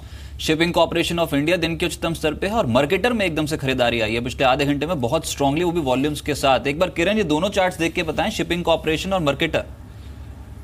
शिपिंग कॉर्पोरेशन काफी स्ट्रॉन्ग चार्ट पैटर्न है, और इधर से करीबन 103-105 के लेवल्स देखने को मिल जाएंगे, 93 के स्टॉप लॉस रहने चाहिए। मार्केटर की बात करें तो मार्केटर में मुझे लगता है कि इधर भी चार्ट पैटर्न बहुत अच्छा है, बहुत ही स्ट्रॉन्ग वॉल्यूम्स है। ये इतने वॉल्यूम्स हमने कई महीनों में नहीं देखे हैं, और जिस तरीके से ये stock consistently higher top higher bottom दिन भर कर रहा है, मेरा मानना है ये न्यू हाइज टेस्ट करेगा। रिसेंट जो टेस्ट किए थे उसने, तो मेरा नेक्स्ट टारगेट के मान के चलना चाहिए कि करीबन 52-53 के रहेंगे, और जो ऑल टाइम हाईज है 54 के, वो उधर एक डबल टॉप पैटर्न हुआ था, तो वो एक मेन बैरियर बन के रहेगा, तो ये टारगेट मान के चलना चाहिए, और लॉन्ग पोजीशंस के लिए 43 का स्टॉप लॉस रखना चाहिए। ठीक है, 0.5% इक्विटीज ने हाथ और बदले हैं। सद्भाव इंफ्रा पे आप नीचे बैंड पे भी देख पा रहे हैं, 98 के रेट पे कुछ लाख शेयरों की ब्लॉक डील हुई है। ये कैलकुलेशन 15 लाख शेयर, और जो कैलकुलेशन हुई है करीब 0.5% इक्विटीज है, तो शेयर 2-2.5% ऊपर है। ध्यान रखिएगा, ये बीटीएसटी में भी हम पूछेंगे कि इसको करना कि नहीं करना, लेकिन साक्षी हमारे साथ जुड़ी हैं, उन्होंने कुछ और बीटीएसटी शेयर्स ढूंढे हैं एक्सपर्ट से बातचीत करके। पहले उनसे जरा वो शेयर जान लेते हैं। साक्षी बताएं आप। शुक्रिया डिम्पी। शुरुआत करते हैं निर्मल बांक की रिकमेंडेशंस के बाद 2 बीटीएसटी कॉल्स इन्होंने रेकमेंड की है। श्री पुष्कर पर ये खरीदने की सलाह दे रहे हैं, 274 के ऊपर में ये टारगेट्स देखते हैं, और स्टॉप लॉस हमें 254 के लेवल्स पर लगाना होगा। एसबीआई भी इन्होंने खरीदने की सलाह दी है, आज पूरे पीएसयू बैंक्स को लीड कर रहा है एसबीआई, 262 के ये ऊपर में टारगेट्स देखते हैं, स्टॉप लॉस 248 के लेवल्स पर लगाने की सजेस्ट किया है। प्रदीप होरचंदानी से भी हमने बातचीत की, इन्होंने स्टरलाइट टेक्नोलॉजीज को चुना है, यहाँ पर खरीदने की सलाह है, 284 के टारगेट्स बताए हैं, और 261 पर हम एक स्टॉप लॉस मेंटेन करके चल सकते हैं। केसीपी लिमिटेड ये एक और बीटीएसटी कैंडिडेट है, इनका 133 के टारगेट्स के लिए, और स्टॉप लॉस 121 पर हमें मेंटेन करना है। अरुण मंत्री की बात करें जो कि कार्वी ब्रोकिंग के एनालिस्ट हैं, श्री इंफ्रा को इन्होंने चुना है और यहाँ पर बीटीएसटी करने की सलाह दी है। 128 तक ये ऊपर में टारगेट्स देखते हैं, 119 पर सपोर्ट लेवल हमारे लिए रेकमेंड किया है। साथ ही ग्रेफाइट भी खरीदने की सलाह है इनकी तरफ से, ऊपर में टारगेट से 465 के लेवल्स पर देखते हैं, स्टॉप लॉस हमें एक लगाना है 446 के लेवल्स पर। ठीक है, कुछ एक पर्टिकुलर स्टॉक्स हैं जो अलग अलग ब्रोकिंग हाउसेस से मिले हैं। किरण जरा सद्भाव इंफ्रा आप देखिए, अभी भी ब्लॉक डील हुई है, 15 लाख शेयर, 98 का रेट है, करना है इसको बीटीएसटी? सद्भाव इंजीनियरिंग को नहीं है, सद्भाव इंफ्रा 99 का भाव है। Yes yes. तो इसमें मुझे कोई ऐसा खास चार्ट पैटर्न नहीं देखने को मिल रहा है कि जहां पे बहुत बड़ी अपमूव देखने को मिलेगी। 102 बेस्ट के सिनेरियो में ये टेस्ट करता नजर आएगा। इसके ऊपर अगर रहता है तो मैं वापस एक बार रिव्यू लूंगा मेरे कॉल पे। एक जैकॉप और देख लीजिए, पिछले 10 मिनट में काफी स्ट्रांगली खरीदारी जैकॉप के शेयर में भी होती हुई नजर आई। केमिकल स्टॉक्स भी एक्टिव हैं, जिसमें टीएन पेट्रो और साथ ही साथ किरी इंडस्ट्रीज, ये स्टॉक तो सुबह से काफी स्ट्रांगली एक्शन में। सिद्धार्थ, केमिकल स्टॉक्स पे कोई व्यू पॉजिटिव है क्या अभी भी? और जिस तरीके से चले हैं ये शेयर्स, बाजार को आउट परफॉर्म कर गए, मैं तो कहूंगा किसी भी सेक्टर के मुकाबले काफी स्ट्रांग रिटर्न्स दिए सेक्टर ने। जी बिल्कुल, क्योंकि केमिकल बोलिए, एग्रो केमिकल बोलिए या स्पेशलिटी केमिकल बोलिए, तीनों ही सेगमेंट में बहुत अच्छी हलचल है। इनमें से ही एक जो स्टॉक्स का आप जिक्र कर रहे हैं उसमें हमारी कोई कवरेज नहीं है, पर हम मानते हैं कि ये सेक्टर अच्छा करेगा। और इन पर्टिकुलरली दीपक नाइट्राइट हमें बहुत पसंद है। 264 के टारगेट से दीपक नाइट्राइट पे ध्यान दे सकते हैं। इनका एक केमिकल जो अभी कमेंसमेंट हो रहा है दहेज में प्लांट, वो केमिकल 90% इम्पोर्ट होता है। तो ओवरऑल पर्सपेक्टिव से इसकी डिमांड बहुत अच्छी रहेगी, रेवेन्यू डबल हो सकते हैं। दीपक नाइट्राइट पे ध्यान दीजिए। साथ ही साथ बेंजीन बेस्ड स्पेशलिटी केमिकल में आरती इंडस्ट्रीज एक वैल्यू बेस्ड बाइंग कर सकते हैं। 1000 के आसपास का आप टारगेट भी एक्सपेक्ट कर सकते हैं आरती इंडस्ट्रीज में। ठीक है, इन्फोसिस के नंबर आज बाजार बंद होने के बाद होंगे, यानी कि 10 से 15 मिनट बाद आपको नंबर्स मिल जाएंगे। किरण, कोई ऑप्शन का सौदा जो हम इन्फोसिस के साथ लेके जा सकते हो? अभी 928 पे है। मेरा भी बहुत रेंज बाउंड है ऑप्शंस, और 2-3 दिन रह चुके हैं, तो ऑप्शंस में कुछ मजा नहीं आने वाला। पर मेरा मानना है कि अगर कोई सौदा करना है तो 930 का पुट ऑप्शन लेके बाय पोजीशन लेना चाहिए। मेरा मानना है कि ये शायद वापस एक बार 900 से लेके 915 तक नीचे आ सकता है। तो जो कुछ फायदा कल के कल होगा उसमें से मुनाफा ले जाना चाहिए। अच्छा किरण, ये जेट एयरवेज को देखिए एक बार, ये स्टॉक आज 9% ऊपर है। कोई स्पेसिफिक रीजन तो नहीं समझ में आ रहा अभी, लेकिन फिर भी डेरिवेटिव डेटा और टेक्निकल स्टडी के हिसाब से बताएं 512 के जोन्स पे क्या किया जाए स्टॉक में? बिल्कुल लॉन्ग पोजीशंस बना के रखनी चाहिए। मुझे लगता है कि इधर से काफी अच्छी अपसाइड देखने को मिल जानी चाहिए। डेरिवेटिव डेटा काफी स्ट्रांग देखने को मिल रहा है, और जिस तरीके से ये स्टॉक चला है, मेरा मानना है कि इधर से काफी अच्छी अपसाइड देखने को मिलेगी। जो इसका स्विंग टॉप था करीबन 500 रुपए का, उसने आज बहुत स्ट्रांग वॉल्यूम से क्रॉस किया है, और वो कंसिस्टेंट वॉल्यूम्स आ रहे थे। डिम्पी जी ने थोड़ी देर पहले पूछा था कि क्या टारगेट्स आते नजर आ रहे, तो मैंने कहा था करीबन 540 के लेवल्स कल या परसों तक देखने को मिल जाने चाहिए। ठीक है, आज बाजार के अंदर जो बड़ा था ही ना, उसमें काफ़ी बड़ी ये कह सकते हैं कि हाथ आज कैबिनेट की बैठक का भी था, क्योंकि काफ़ी बड़े फैसले लिए गए। 7 लाख करोड़ की खबर की बात निकल के आई है, भारतमाला प्रोजेक्ट की खबर निकल के आई है। आलोक प्रियदर्शी मेरे रिपोर्टर मेरे साथ जुड़े हैं। आज शाम को एक ब्रीफिंग होने वाली है, तो कैबिनेट ने क्या क्या अप्रूव कर दिया? आलोक, ब्रीफिंग में क्या क्या बोला जा सकता है? देखिए, ये जो ब्रीफिंग है वित्त मंत्री अरुण जेटली की, इसमें कैबिनेट के साथ साथ कई सारे ऐसे फैसले लिए जा सकते हैं जो अर्थव्यवस्था को लेकर जो चिंता जाहिर की जा रही थी उससे संबंधित हो सकते हैं। माना जा रहा है कि सरकार इस वक्त कोई बड़ा, एक तरह से कह सकते हैं इकोनॉमिक पैकेज, या फिर एक तरह से इकोनॉमी को बूस्ट करने के लिए मेजर्स का अनाउंसमेंट कर सकती है, जिसमें कई सारे स्टेप शामिल हो सकते हैं। आप जैसे देख सकते हैं यहाँ पीछे वित्त मंत्रालय थोड़ी देर बाद यही प्रेस कॉन्फ्रेंस करेंगे, और वित्त मंत्रालय के तमाम सेक्रेटरीज यहाँ पर देख सकते हैं, हसमुख अधिया, अरविंद सुब्रमण्यम, नीरज गुप्ता, इसके अलावा अशोक लवासा, राजीव कुमार, तमाम जितने भी वित्त मंत्रालय के सभी सेक्रेटरी हैं, वो तमाम सेक्रेटरी यहाँ मौजूद रहेंगे, और साथ ही साथ वित्त मंत्री यहाँ मौजूद रहेंगे। तो माना यही जा रहा है कि इस प्रेस कॉन्फ्रेंस के जरिए सरकार कोशिश करेगी कि जो अर्थव्यवस्था को लेकर जितनी बड़ी इस वक्त चुनौतियां हैं और जो दिक्कतें सामने आ रही हैं उसको एड्रेस करने की कोशिश की जाए। और इस क्रम में माना जा रहा है कि जो अनाउंसमेंट्स हो सकते हैं वो काफी बड़े अनाउंसमेंट्स हो सकते हैं, जिससे कि अर्थव्यवस्था को एक तरह से गति मिल सके, उसको बूस्ट मिल सके। तो एक तरह से कहें इकोनॉमिक पैकेज या फिर तमाम जो इतने भी मेजर्स हो सकते हैं, फाइनेंशियल पैकेज, उसके बारे में यहाँ पर अनाउंसमेंट हो सकते हैं। जैसा कि मालूम है कि गुजरात का इलेक्शन भी सामने है। अभी तक गुजरात का इलेक्शन अनाउंस नहीं हुआ है, लेकिन उसके पहले तमाम जितने भी अनाउंसमेंट की जो घोषणाओं की झड़ियां जो हैं सरकार की तरफ से लग रही हैं, और साथ ही साथ इकोनॉमी को लेकर जो चिंता जाहिर की जा रही थी उसको लेकर भी यहाँ पर बड़े अनाउंसमेंट हो सकते हैं। तो सरकार की तरफ से क्या अनाउंसमेंट होंगे ये देखने वाली बात होगी, लेकिन माना यही जा रहा है कि एनपीए से लेकर जीएसटी से लेकर तमाम जितने भी बड़े मुद्दे हैं, उन तमाम मुद्दों पर सरकार कोई बड़े पैकेज के अनाउंसमेंट कर सकती है। ठीक है आलोक, आप नज़र बनाए रखें, जैसे कोई इन्फॉर्मेशन मिलती है ज़रूर हम तक जल्दी से जल्दी पहुंचाए, लेकिन इसमें कोई दो राय नहीं है कि सरकार ने कमर तो कस रखी है। अनाउंसमेंट पे अनाउंसमेंट, रिफॉर्म पे रिफॉर्म्स लगातार बाजार में आ रहे हैं और यही बड़ी वजह है कि लिक्विडिटी और रिफॉर्म्स और प्लस अर्निंग्स, ये तीन फैक्टर ऐसे मिलकर इस समय बाजार को थामे हुए हैं और शायद थोड़ी बहुत मजबूती भी दे रहे हैं। 10,200 के लेवल पे अभी भी निफ्टी खड़ा हुआ है। अब आप देखिए जैकॉब, थोड़ी देर पहले आप ही बता रहे थे रजत 4% ऊपर था, अब देखते देखते 10% ऊपर आ गया है। ये एक ब्यूटी ऐसी मार्केट की जहां पे एक अच्छी स्ट्रेंथ आ रही है, जहां पे कहीं भी सिग्नल अच्छे हैं। ये आप इस शेयर को सीधा उसी नवी मुंबई वाले एयरपोर्ट से भी आप जोड़ सकते हैं, क्योंकि जैकॉब की काफ़ी लैंड है उस एरिया में। नवी मुंबई के एयरपोर्ट में अगर कहीं भी डेवलपमेंट होगा, जैकॉब बड़ा बेनिफिशियरी सामने बन के उभरेगा वहां से। 9% ऊपर है। किरण आप ही बताएं, लेके जाएं या फिर इंट्राडे सफिशिएंट? 9% बहुत हो गया, बाहर आ जाए सौदे से। नहीं, मुझे लगता है कि बिल्कुल लेके जाना चाहिए। जिस तरीके से ये स्टॉक्स चल रहे हैं डिम्पी जी, मुझे लगता है कि इधर से काफी अच्छी अपसाइड देखने में मिल जानी चाहिए। अभी के लिए स्टॉप लॉस में सजेस्ट करूंगा 126.50 127 का, और टारगेट्स के लिए कल तक 145 147 के टारगेट्स कल देखने को मिल जाने चाहिए। इसके साथ साथ हमेशा एक स्टॉक भी चलता है, कोरिलेशन पॉजिटिव है, रिलायंस इंडस्ट्रियल इंफ्रा, उसको भी चाहे लिंक हो ना हो लेकिन फिर भी strong move Reliance industrial infra में पिछले 10-15 मिनटों में आपको दिखाई देगा। RIIL के बारे में बात कर रहा हूँ, रिलायंस इंडस्ट्रियल इंफ्रा। एक बार किरण इसका भी चार्ट देख के बताएं, कैसा लग रहा है आपको चार्ट पे?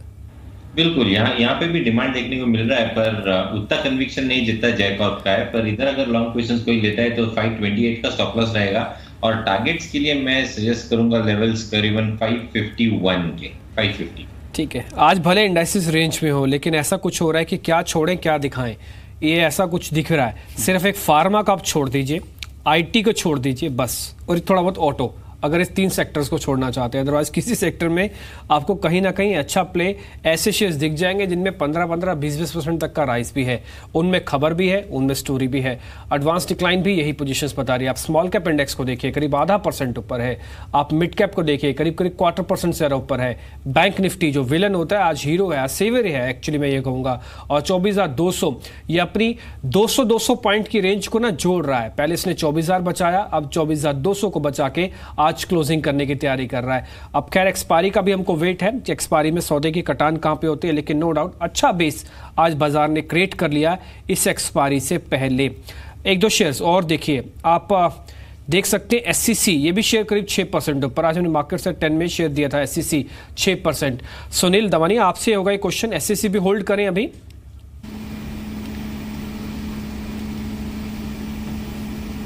आई थिंक यस, आप होल्ड कर सकते हो इस लेवल पे, बिकॉज वैल्यूएशन जो है काफ़ी हद तक 3-3.5 करोड़ का जो मार्केट कैप है तो कोई महंगा नहीं है। प्लस कहीं ना कहीं जो लवासा के जो बात हो रही थी, कहीं ना कहीं वो क्लैरिटी आ रही है।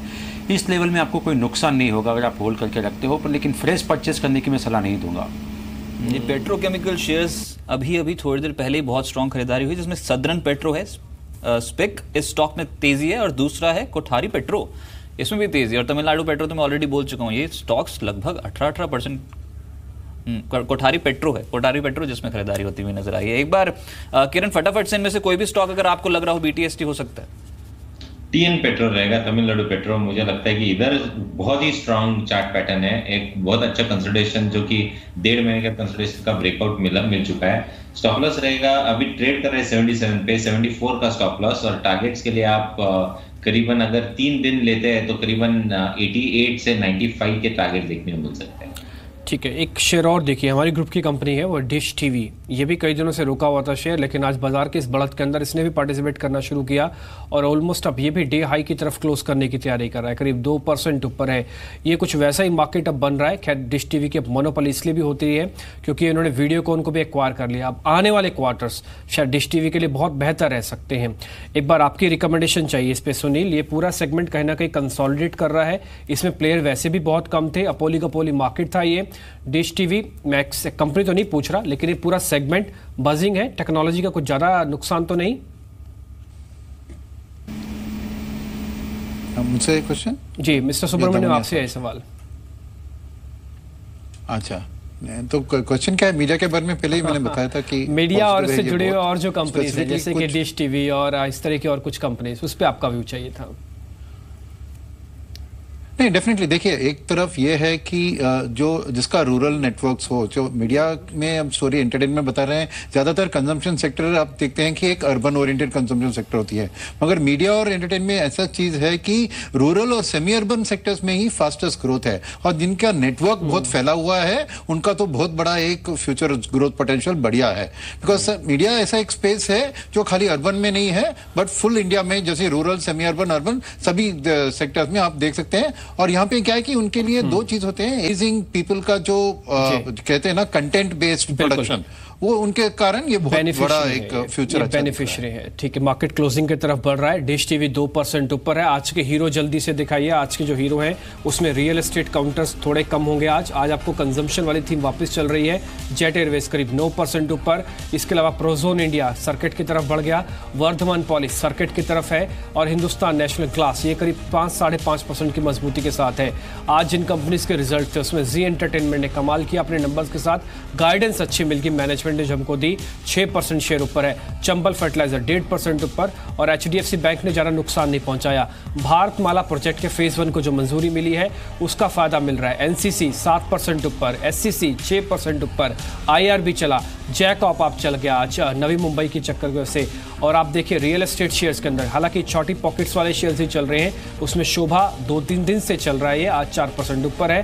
गोदरेज प्रॉपर्टीज करीब 2%, HDL प्रेस्टीज जैसे शेयर्स भी 1.5 से 3% आज चलते हुए दिखे। छोटी छोटी IT कंपनीज ने आज काफी दम भरा। Polaris, KPIT, Cyient, Ramco systems, ये शेयर करीब 3 से 10% बढ़कर बंद हुए। आज मार्केट ने 10,200 के ऊपर क्लोजिंग दी है। ओपनिंग 3 दिन से मिल रही थी, आज क्लोजिंग मिल गई है 10,200 की। हालांकि प्रोविजनल क्लोजिंग है, अभी एडजस्टमेंट की क्लोजिंग देखना होगा क्या 10,200 के ऊपर देता है। Good sign with the bank Nifty, ये भी करीब 0.25% से ज्यादा, 0.5% की मजबूती यहां पर भी मिली है। 24,200 के ऊपर की क्लोजिंग यहां पर भी है। तो मेरे लिए ये दो इंपॉर्टेंट है, क्योंकि एक्सपायरी है तो इसलिए निफ्टी की क्लोजिंग, बैंक निफ्टी का योगदान, ये बाजार को कितनी स्ट्रेंथन देगा, ये बहुत क्रिटिकल पॉइंट है। ये 30% शेयर रखता है मार्केट के अंदर NBFCs एंड बैंकिंग। अगर ये चलने लग जाए तो बाजार के अंदर आपका बेस बनाना और उसके ऊपर इसको चलाना बहुत ईजी हो जाता है। भले आप देखिए IT के अंदर हैवी वेटेज वाला इन्फोसिस आज नहीं चल रहा था, FMCG में हैवी वेट वाले शेयर्स ने ज्यादा पार्टिसिपेट नहीं किया, लेकिन उस अदर जो सेगमेंट्स हैं खासकर बैंकिंग स्टॉक्स ने आज काफी दम भर दिया। आज रियल एस्टेट चला, मेटल चला, FMCG, ऑयल एंड गैस, ये कुछ एक सेगमेंट से जो आज बेहतर नोट पे हमको क्लोज करके गए हैं। और पेरिफेरल्स में इंफ्रास्ट्रक्चर, साथ साथ पेट्रोकेमिकल से जुड़े स्टॉक्स हमने लेटर हाफ में देखा बहुत स्ट्रांगली स्पाइक करते हुए नजर आए। किरण, इस क्लोजिंग पे आपके कमेंट्स कैसी लग रही है आपके 10,200 की लेवल के ऊपर की क्लोजिंग निफ्टी की? काफी स्ट्रांग क्लोजिंग माननी चाहिए, पर मैं जैसे मैंने पहले भी कहा 10,240 पे ध्यान मेरा रहेगा। इसके ऊपर जाएगा तो मैं एग्रेसिवली बाय करने की सलाह दूंगा, और मेरा उस टाइम पे स्टॉप लॉस करीबन 10,210 पे रहेगा, और टारगेट्स के लिए मैं 10,300, 10,350 के लेवल्स देखूंगा। मिस्टर सदानी, आपके कमेंट्स इस क्लोजिंग पे 10,200 की लेवल की क्लोजिंग, और कौन सा सेक्टर फोकस में रहेगा सबसे ज्यादा सर?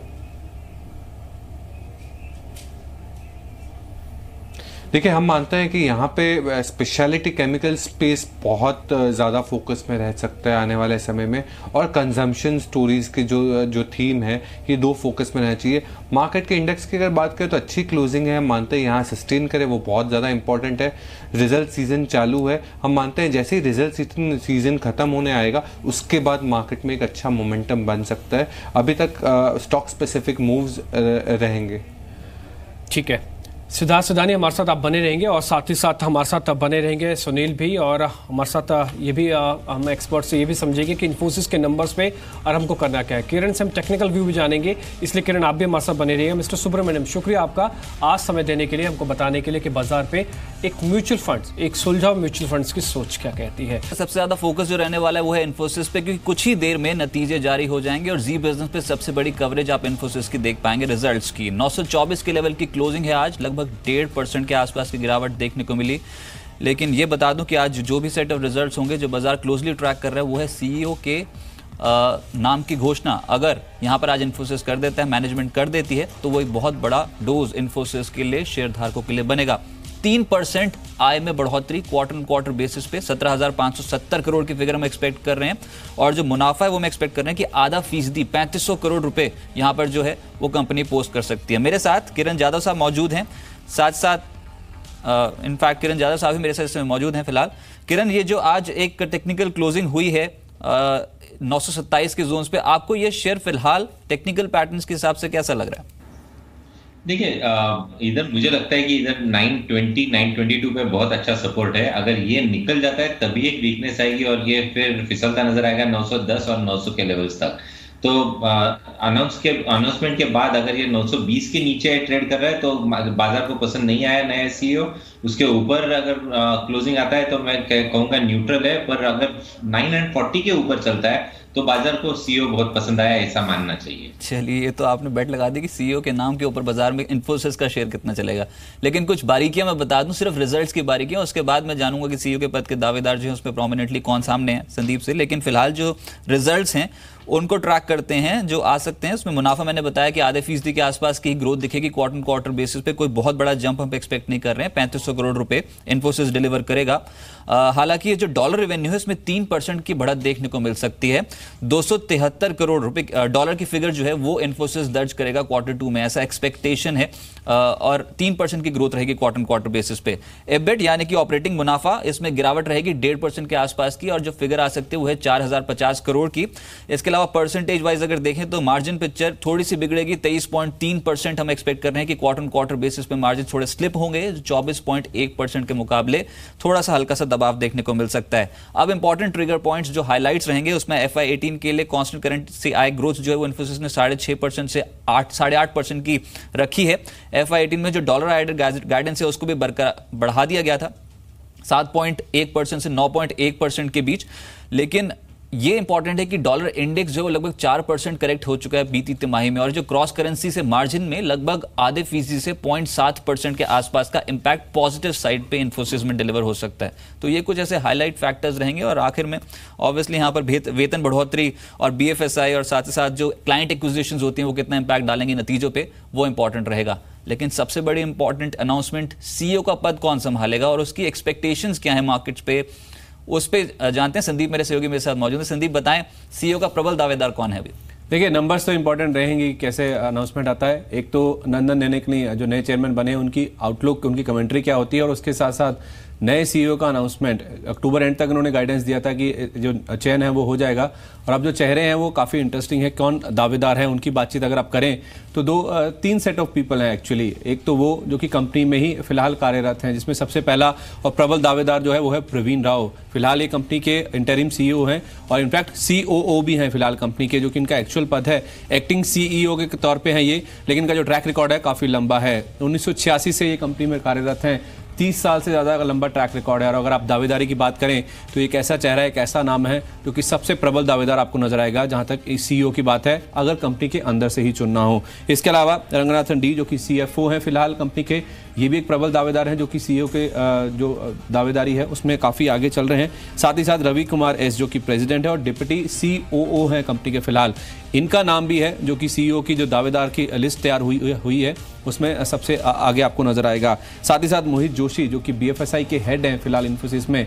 ये ऐसे कुछ 4 नाम हैं जो कि कंपनी में फिलहाल कार्यरत हैं, लंबे समय से हैं, अच्छा खासा अनुभव भी है और इनकी जो दावेदारी है काफ़ी मजबूत है। लेकिन रजत, आप ये भी मत भूलिए कि जब नंदन निलेकनी को चेयरमैन चुना गया था 25 अगस्त को, उन्होंने ये भी कहा था कि जो एलुमनाइज हैं जो कि पहले कंपनी में कार्यरत थे, जिन्होंने कामकाज किया है कंपनी के साथ, उनके नाम भी जो हैं वो सीईओ के पद के लिए कंसीडर किया जाएंगे। तो उस लिहाज से देखा जाए तो अशोक विमोरी जिन्होंने 2014 में जब सिक्का सीईओ बने थे तो उससे पहले इस्तीफा दे दिया था, लेकिन ये एक ऐसा नाम है जो कि पूर्व बोर्ड सदस्य रहे हैं। ये काफ़ी प्रबल दावेदार हैं अगर पूर्व जो कर्मचारी हैं कंपनी के उनकी अगर बातचीत की जाए। इसके अलावा अगर आप देखें वी बालाकृष्णन की बात कीजिए जो कि एक्स CFO रहे हैं, साथ ही साथ मोहनदास पाई जिसके नाम से आप परिचित हैं ही हैं, एक्स CFO भी रहे हैं और HR हेड भी रहे हैं, और साथ ही साथ BG श्रीनिवास ये एक्स प्रेसिडेंट रहे हैं। 2 ऐसे नाम हैं ये, एक तो BG श्रीनिवास और दूसरा अशोक विमोरी। ये 2 ऐसे प्रबल दावेदार हैं जिनको अगर एलुमनाइज की बात की जाए जो कि पहले कंपनी से कामकाज कर चुके कंपनी के साथ, ये 2 ऐसे नाम हैं जो कि सबसे प्रबल दावेदार नजर आते हैं। लेकिन जो करिंदा पैक हो सकते हैं आउटसाइडर्स, ये 3 नाम ऐसे भी हैं जो कि शायद जो लिस्ट तैयार की गई है सीईओ के लिए उसमें इनके नाम सामने आए हैं। एक तो है एक्सेंचर के CEO भास्कर घोष, इसके अलावा सलील पारिक जो कि कैपजेमिनी में है, और उसके साथ साथ गणेश नटराजन। ये कुछ ऐसे 3 नाम हैं जो कि आउटसाइडर्स हैं, फिलहाल कंपनी में नहीं है, लेकिन इन्होंने भी शायद CEO की जो दावेदारी है उसमें शायद इंटरव्यूज़ दिए, इनसे बातचीत हुई है। तो ये कुछ ऐसे कुल 11 नाम हैं जो कि कंपनी के अंदर से, जो कंपनी में पहले कामकाज कर चुके हैं, और कुछ आउटसाइडर्स हैं जो कि CEO के तौर पर सामने नाम आ सकता है। चलिए, तो इन्फोसिस के रिजल्ट्स आ गए हैं और सबसे बड़ी कवरेज आप जी बिजनेस पे देख पाएंगे। 3730 करोड़ का मुनाफा जो है वो इन्फोसिस ने पोस्ट किया है। ये स्टैंड अलोन मुनाफा है जो कंपनी ने पोस्ट किया है। 3730 करोड़ की फिगर कंपनी ने रिपोर्ट की है, और कंसोलिडेटेड जो मुनाफा है वो 3530 करोड़ आया है। स्टैंड अलोन फिगर आपकी स्क्रीन पे है 3730। ये स्टैंड अलोन मुनाफा है। 3730 करोड़ का स्टैंड अलोन मुनाफा कंपनी ने रिपोर्ट किया है, और ये अनुमान के मुताबिक ही है फिलहाल जो पहला टेक देखने को मिल रहा है। और जो कंसोलिडेटेड फिगर्स है वो मैं बता दूं कि हम एक्सपेक्ट कर रहे थे कि 3500 करोड़ कंपनी डिलीवर करेगी। 3530 करोड़ का कंसोलिडेटेड मुनाफा जो है वो इन्फोसिस ने डिलीवर किया है। अब क्वार्टर बेसिस पे इसको कंपेयर करेंगे तो आधे फीसदी के आसपास के ही गेंस दिखाई देंगे। 3483 करोड़ से बढ़कर 3530 करोड़ कंसोलिडेटेड बेसिस पे इन्फोसिस का मुनाफा रहा है। तो सटीक हमारी एनालिसिस थी, हम मान रहे थे कि 3500 करोड़ के आसपास ही मुनाफे की फिगर आएगी, और बिल्कुल उसी तर्ज पे इन्फोसिस ने रिजल्ट्स डिलीवर किए हैं। 3530 करोड़ होगी, स्पेशली रेवेन्यूज और dollar revenues. Margin picture company की कैसी रही है, लेकिन जो मुनाफे की फिगर है वो इन लाइन विद एक्सपेक्टेशन है इन्फोसिस की, जो बीती तिमाही में कंपनी ने रिपोर्ट की है। बहुत इंपॉर्टेंट रहेगा कि क्रॉस करेंसी का इंपैक्ट कितना रहा है मार्जिन पे। हम एक्सपेक्ट कर रहे हैं कि लगभग 0.7 से 0.7% के आसपास का इंपैक्ट पॉजिटिव साइड पे मार्जिन पिक्चर पर देखने को मिल सकता है। जिस तरीके से डॉलर इंडेक्स में गिरावट देखने को मिली थी 4% की बीती तिमाही में, बारीकियां जानना होगा। लेकिन फिलहाल जो पहला टेक आया वो मैं आपके सामने रख रहा हूं। इन्फोसिस का जो मुनाफा है वो 3530 करोड़ है। कंसोलिडेटेड मुनाफा इन्फोसिस ने Q1 में पोस्ट किया है, और ये अनुमान के मुताबिक है। अंचल मेरे साथ कुछ और बारीकियां लेकर इसमें मौजूद हैं। अंचल, ये मुनाफे की फिगर तो एक्सपेक्टेशन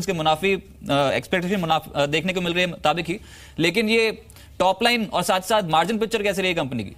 बिल्कुल, देखिए रजत, पहला फिगर रहा जी बिजनेस के अनुमान पे पूरी तरह से सही साबित हुआ। 3500 करोड़ का हमने अनुमान लगाया था, 3530 करोड़ का कंपनी ने मुनाफा पोस्ट किया। और कहीं ना कहीं जिस तरह का इस समय पूरा सिचुएशन था, एक तरफ से क्रॉस करेंसी सपोर्ट था, दूसरी ओर रुपया उतना ज्यादा अप्रिशिएट नहीं हुआ था, रादर रुपया एक रेंज में था, थोड़ा डिप्रिशिएटिंग ट्रेंड पे था, तो उसका फायदा पूरी तौर से बॉटम लाइन में देखने को मिला। अब सबसे क्रिटिकल एस्पेक्ट रहेगा कि ऑपरेटिंग फ्रंट पे स्पेशली जो डॉलर आए हैं वहां कितना सपोर्ट मिलेगा, क्रॉस करेंसी कितना सपोर्ट मिलेगा। लेकिन हाँ, प्राइमा फेसी जिस तरह से नंबर्स दिख रहे हैं, अभी तक जितना डेटा मेरे पास भी आया है रजत, मुनाफा एग्जैक्टली बैंग ऑन टारगेट है जी बिजनेस के अनुमान पर। अच्छा, पर अंचल FY18 की डॉलर ग्रोथ गाइडेंस घटाई है कंपनी ने, एक इंपैक्ट पड़ सकता है स्टॉक प्राइस पे कल के सत्र में? डेफिनेटली रजत, देखिए ये उम्मीद बिल्कुल नहीं थी। यानी आप पर्सनली मुझसे ही पूछे, मैं काफी स्ट्रांगली ये केस रख रहा था कि डॉलर ग्रोथ गाइडेंस नहीं घटनी चाहिए, बट अब डॉलर ग्रोथ गाइडेंस कट की है। पहले थी 7.1 to 9.1%, उसे कट किया। इसका एक डेफिनेटली डाउनसाइड नेगेटिव इंपैक्ट आता हुआ दिखेगा। कारण यही रखा गया है जो काफी समय से इश्यूज चल रहे थे। अभी तक जितने भी आप डॉलर रेवेन्यूज देख रहे हैं रजत, वो इंप्रूव हो रहे थे because dollar index weaker note पे था, क्रॉस करेंसी सपोर्ट मिल रहा था। अब जैसे जैसे डॉलर इंडेक्स वापस अपनी चाल पे आ रहा है, वापस अपने तर्ज पे आ रहा है, तो जो क्रॉस करेंसी सपोर्ट है वो निगेट हो जाएगा। नए ऑर्डर अभी भी बिल्डअप नहीं हो रहा है। ठीक है, लेकिन ये बड़ी खबर है। 7.1% से 9.1% थी अर्लियर गाइडेंस, पहले की गाइडेंस FY18 के लिए, उसको घटा दिया कंपनी ने। डॉलर सेल्स ग्रोथ जो एक्सपेक्ट की जा रही है वो FY18 के लिए 6.5 से 7.5% की ग्रोथ कंपनी एक्सपेक्ट कर रही है FY18 में। मेरे साथ गौरांग शाहजी से मौजूद हैं। गौरांग, सबसे पहले तो 3530 करोड़, 3530 करोड़ के फिगर पैट की कैसी लग रही है आपको मुनाफे की? और दूसरा, ये जो डॉलर ग्रोथ गाइडेंस घटा दी है, इसको कैसे देखते हैं आप? देखिए, पहले तो मुझे ताज्जुब नहीं है, क्योंकि कंजर्वेटिव मैनेजमेंट और कंजर्वेटिव अप्रोच रहा है, चाहे फिर वो इन्फोसिस हो या TCS हो। तो ज्यादा एग्रेसिव या फॉरवर्ड लुकिंग स्टेटमेंट ना तो करते हैं, ना तो ये कोई गाइडेंस देते हैं। और कई बार ऐसा हुआ है कि जो गाइडेंस इन्होंने दिया है उससे बेटर परफॉर्म किया है कुछ क्वार्टर्स में, ये भी किया रहा है। तो मुझे ताज्जुब नहीं है। हाँ, एक नीजक रिएक्शन, नेगेटिव रिएक्शन कल अगर आपको काउंटर पर देखने मिले इसको लेकर के, ये छोटी मध्यम अवधि का एक असर हो सकता है। दूसरी तरफ मुझे ये उम्मीद थी, पता नहीं ये घोषणा की है कि नहीं CEO को लेकर के, या फिर कुछ नाम उन्होंने शॉर्टलिस्ट किए कि नहीं उसके ऊपर। तो अनफॉर्चुनेटली अगर वो अभी तक नहीं हुआ और अगर कर देते हैं तो एक पॉजिटिव इम्पैक्ट इसका बिल्कुल होगा। एट्रिशन रेट और हेडकाउंट, और इसके साथ साथ बिग टिकट क्लाइंट्स की क्या सिचुएशन है, इस पर भी कुछ क्लैरिटी आ जाए तो ज्यादा सहूलियत हो जाएगी। अच्छा, लेकिन ऑपरेटिंग मार्जिन गाइडेंस जो है FY18 के लिए उसको 23 से 25% बरकरार रखा है, लेकिन गौरांग क्या आप एक्सपेक्ट कर रहे थे ये डॉलर ग्रोथ गाइडेंस का घटाना 6.5 से 7.1% के आसपास की ग्रोथ आपको लग रहा है सेटिस्फैक्टरी होगी? 7.5% माफ कीजिएगा। देखिए अभी ऐसा है कि जैसा मैंने बताया आपको, एक कंजर्वेटिव है approach. I wouldn't be surprise के they will end up with the higher end of the guidance, क्योंकि ऐसा हुआ है पिछले इतिहास में। तो अब एक्सपेक्टेड तो नहीं थी, इसी की वजह से मैं बोल रहा हूँ कि कल आपको शायद एक नीजक नेगेटिव रिएक्शन देखने मिले। अच्छा, और क्या बारीकियां आप देखना चाहेंगे यहाँ पर? लग रहा है आपको कि क्लाइंट एक्विजिशंस, क्योंकि थोड़ा कॉन्फिडेंस बिगड़ा था इसलिए मैं पूछ रहा हूँ, मैनेजमेंट की कमेंट्री पास्ट परफॉर्मेंस को देखकर और जो बहुत फेर बदल हुआ था मैनेजमेंट में, उसके कारण कॉन्फिडेंस तो थोड़ा हिला था ग्लोबल इन्वेस्टर्स का भी। लेकिन अब आपको लग रहा है कि क्लाइंट एक्विजिशंस के मोर्चे पे इन्फोसिस एग्रेसिव रहेगी और आप एक्सपेक्ट क्या कर रहे हैं? हकीकत यह है कि नंदन नीलकर्णी जी आ गए वापस, तो भरोसा तो फिर से लौट के आएगा, समय लगेगा उस भरोसे को और मजबूत करने के लिए। लेकिन हाँ, जिस तरीके की रणनीति, और ऑफकोर्स जैसे मैं जिक्र कर रहा था, अगर कोई अर्लियर इन्फोसिस के टॉप मैनेजमेंट के साथ रहे हुए व्यक्ति का नाम आता है CEO के रूप में, तो ये भी मेरे ख्याल से सहूलियत करेगा in terms of regaining the confidence और ऑफकोर्स बिजनेस स्ट्रैटेजी पर क्या इनका ओवरऑल अप्रोच है। ठीक है, फेयर वैल्यू इन्फोसिस की क्या समझते हैं सर अब आप? देखिए, ये सब मैं अभी टिप्पणी नहीं करूंगा, बिकॉज आपको भी पता है कि बायबैक चल रहा है। 1 नवंबर को विंडो बंद हो जाएगा 1150 का, और एज ए डिस्क्लोजर हम बात कर रहे हैं तो ये भी बताना जरूर कि हमारी कवरेज है, और हमने हमारे रिटेल क्लाइंट्स को ये भी बताया कि ज्यादा से ज्यादा हो सके रिटेल क्लाइंट्स आप बायबैक में सरेंडर करें, depending upon the total number that will get surrendered, 30 to 60% कोई भी फिगर आ सकता है। अच्छा, लेकिन अपने पीएस के मुकाबले आपको लग रहा है इन्फोसिस स्टेबल रहेगा, या फिर आईटी सेक्टर पे कोई और शेयर जो आपको लग रहा हो कि काफी अट्रैक्टिव बेट हो सकती है after result? Forward looking statement तब तक नहीं करूंगा जब तक मुझे क्लैरिटी नहीं मिलती है मैनेजमेंट को लेकर और उनकी बिजनेस स्ट्रेटजी। स्पेसिफिकली सीईओ के नाम को लेकर आप मान रहे हैं कि वो बहुत बड़ी अनाउंसमेंट हो सकती है? अच्छा, लेकिन अगर अब मैं आपसे कुछ भविष्य के बारे में पूछूं तो आपको लगता है कि इन्फोसिस के लिए कुछ कड़े कदम उठाने बहुत ज्यादा जरूरी है अपनी इस जो अभी की स्थिति है उसको इंप्रूव करने के लिए? सर, टाइम बीतता जा रहा है, जल्द से जल्द कदम उठाने चाहिए, और जैसे मैं जिक्र कर रहा था, नंदन नीलकर्णी जी आए, सीईओ कोई पुराना व्यक्ति आ जाता है वापस, तो डेफिनेटली बिजनेस स्ट्रैटेजी को लेकर के, नए प्रोडक्ट्स को लेकर के, सर्विसेज को लेकर के, प्लेटफॉर्म्स को लेकर के, हाई एंड मार्जिन प्रोडक्ट्स को लेकर के, सब पर आपको जोर देना बहुत जरूरी होगा। अच्छा, जो रुपए आई की जो गाइडेंस है उसको भी 3 से 5% से घटाकर 3 से 4% पे ले आई है कंपनी। डॉलर आई गाइडेंस तो मैं ऑलरेडी बता चुका हूं कि कंपनी ने रिड्यूस कर दी है। तो ये जो गाइडेंस पिक्चर थी एक्सपेक्ट नहीं की जा रही थी मार्केट पे कि इसको कम करेगी कंपनी, बिल्कुल वैसा किया कंपनी ने, ये हकीकत है। और मुनाफे की फिगर हालांकि फिर भी एक्सपेक्टेशंस के मुताबिक आ गई, 35-30 करोड़ 3,530 करोड़ की जो फिगर है वो कंपनी ने रिपोर्ट की है। FY18 के लिए जो गाइडेंस है उसको रिड्यूस किया है। इनफैक्ट अब जानना ये जरूरी है कि डील कितनी जीती बीती तिमाही में, और अभी डिमांड एनवायरनमेंट जो मैनेजमेंट की कमेंट्री होगी उससे प्रूफ हो ही जाएगा कि कैसा है, और अलग अलग वर्टिकल्स में स्पेशली फाइनेंशियल कारोबार को लेकर और जो डिजिटल कारोबार जिसको बार बार प्रीवियस मैनेजमेंट यहाँ पर बता रही थी कि काफी ज्यादा स्ट्रॉन्ग ग्रोथ देखने को मिल सकती है, उस पर क्या कमिटमेंट रहेगी। ये गौरांग, अगर आप मेरे को सुन पा रहे हैं तो अलग अलग वर्टिकल्स के रूप में ये जो ऑटोमेशन डिजिटल सेगमेंट से जो ग्रोथ की बात करते थे, आपको लगता है कि इन्फोसिस उसी ट्रेजेक्टरी पे चलेगा या फिर कुछ डेविएशन हो सकता है, कुछ और फोकस एरियाज रहेंगे कंपनी के? देखिए, इनोवेटिव प्लेटफॉर्म्स और प्रोडक्ट्स और सर्विसेज लाना बेहद जरूरी है।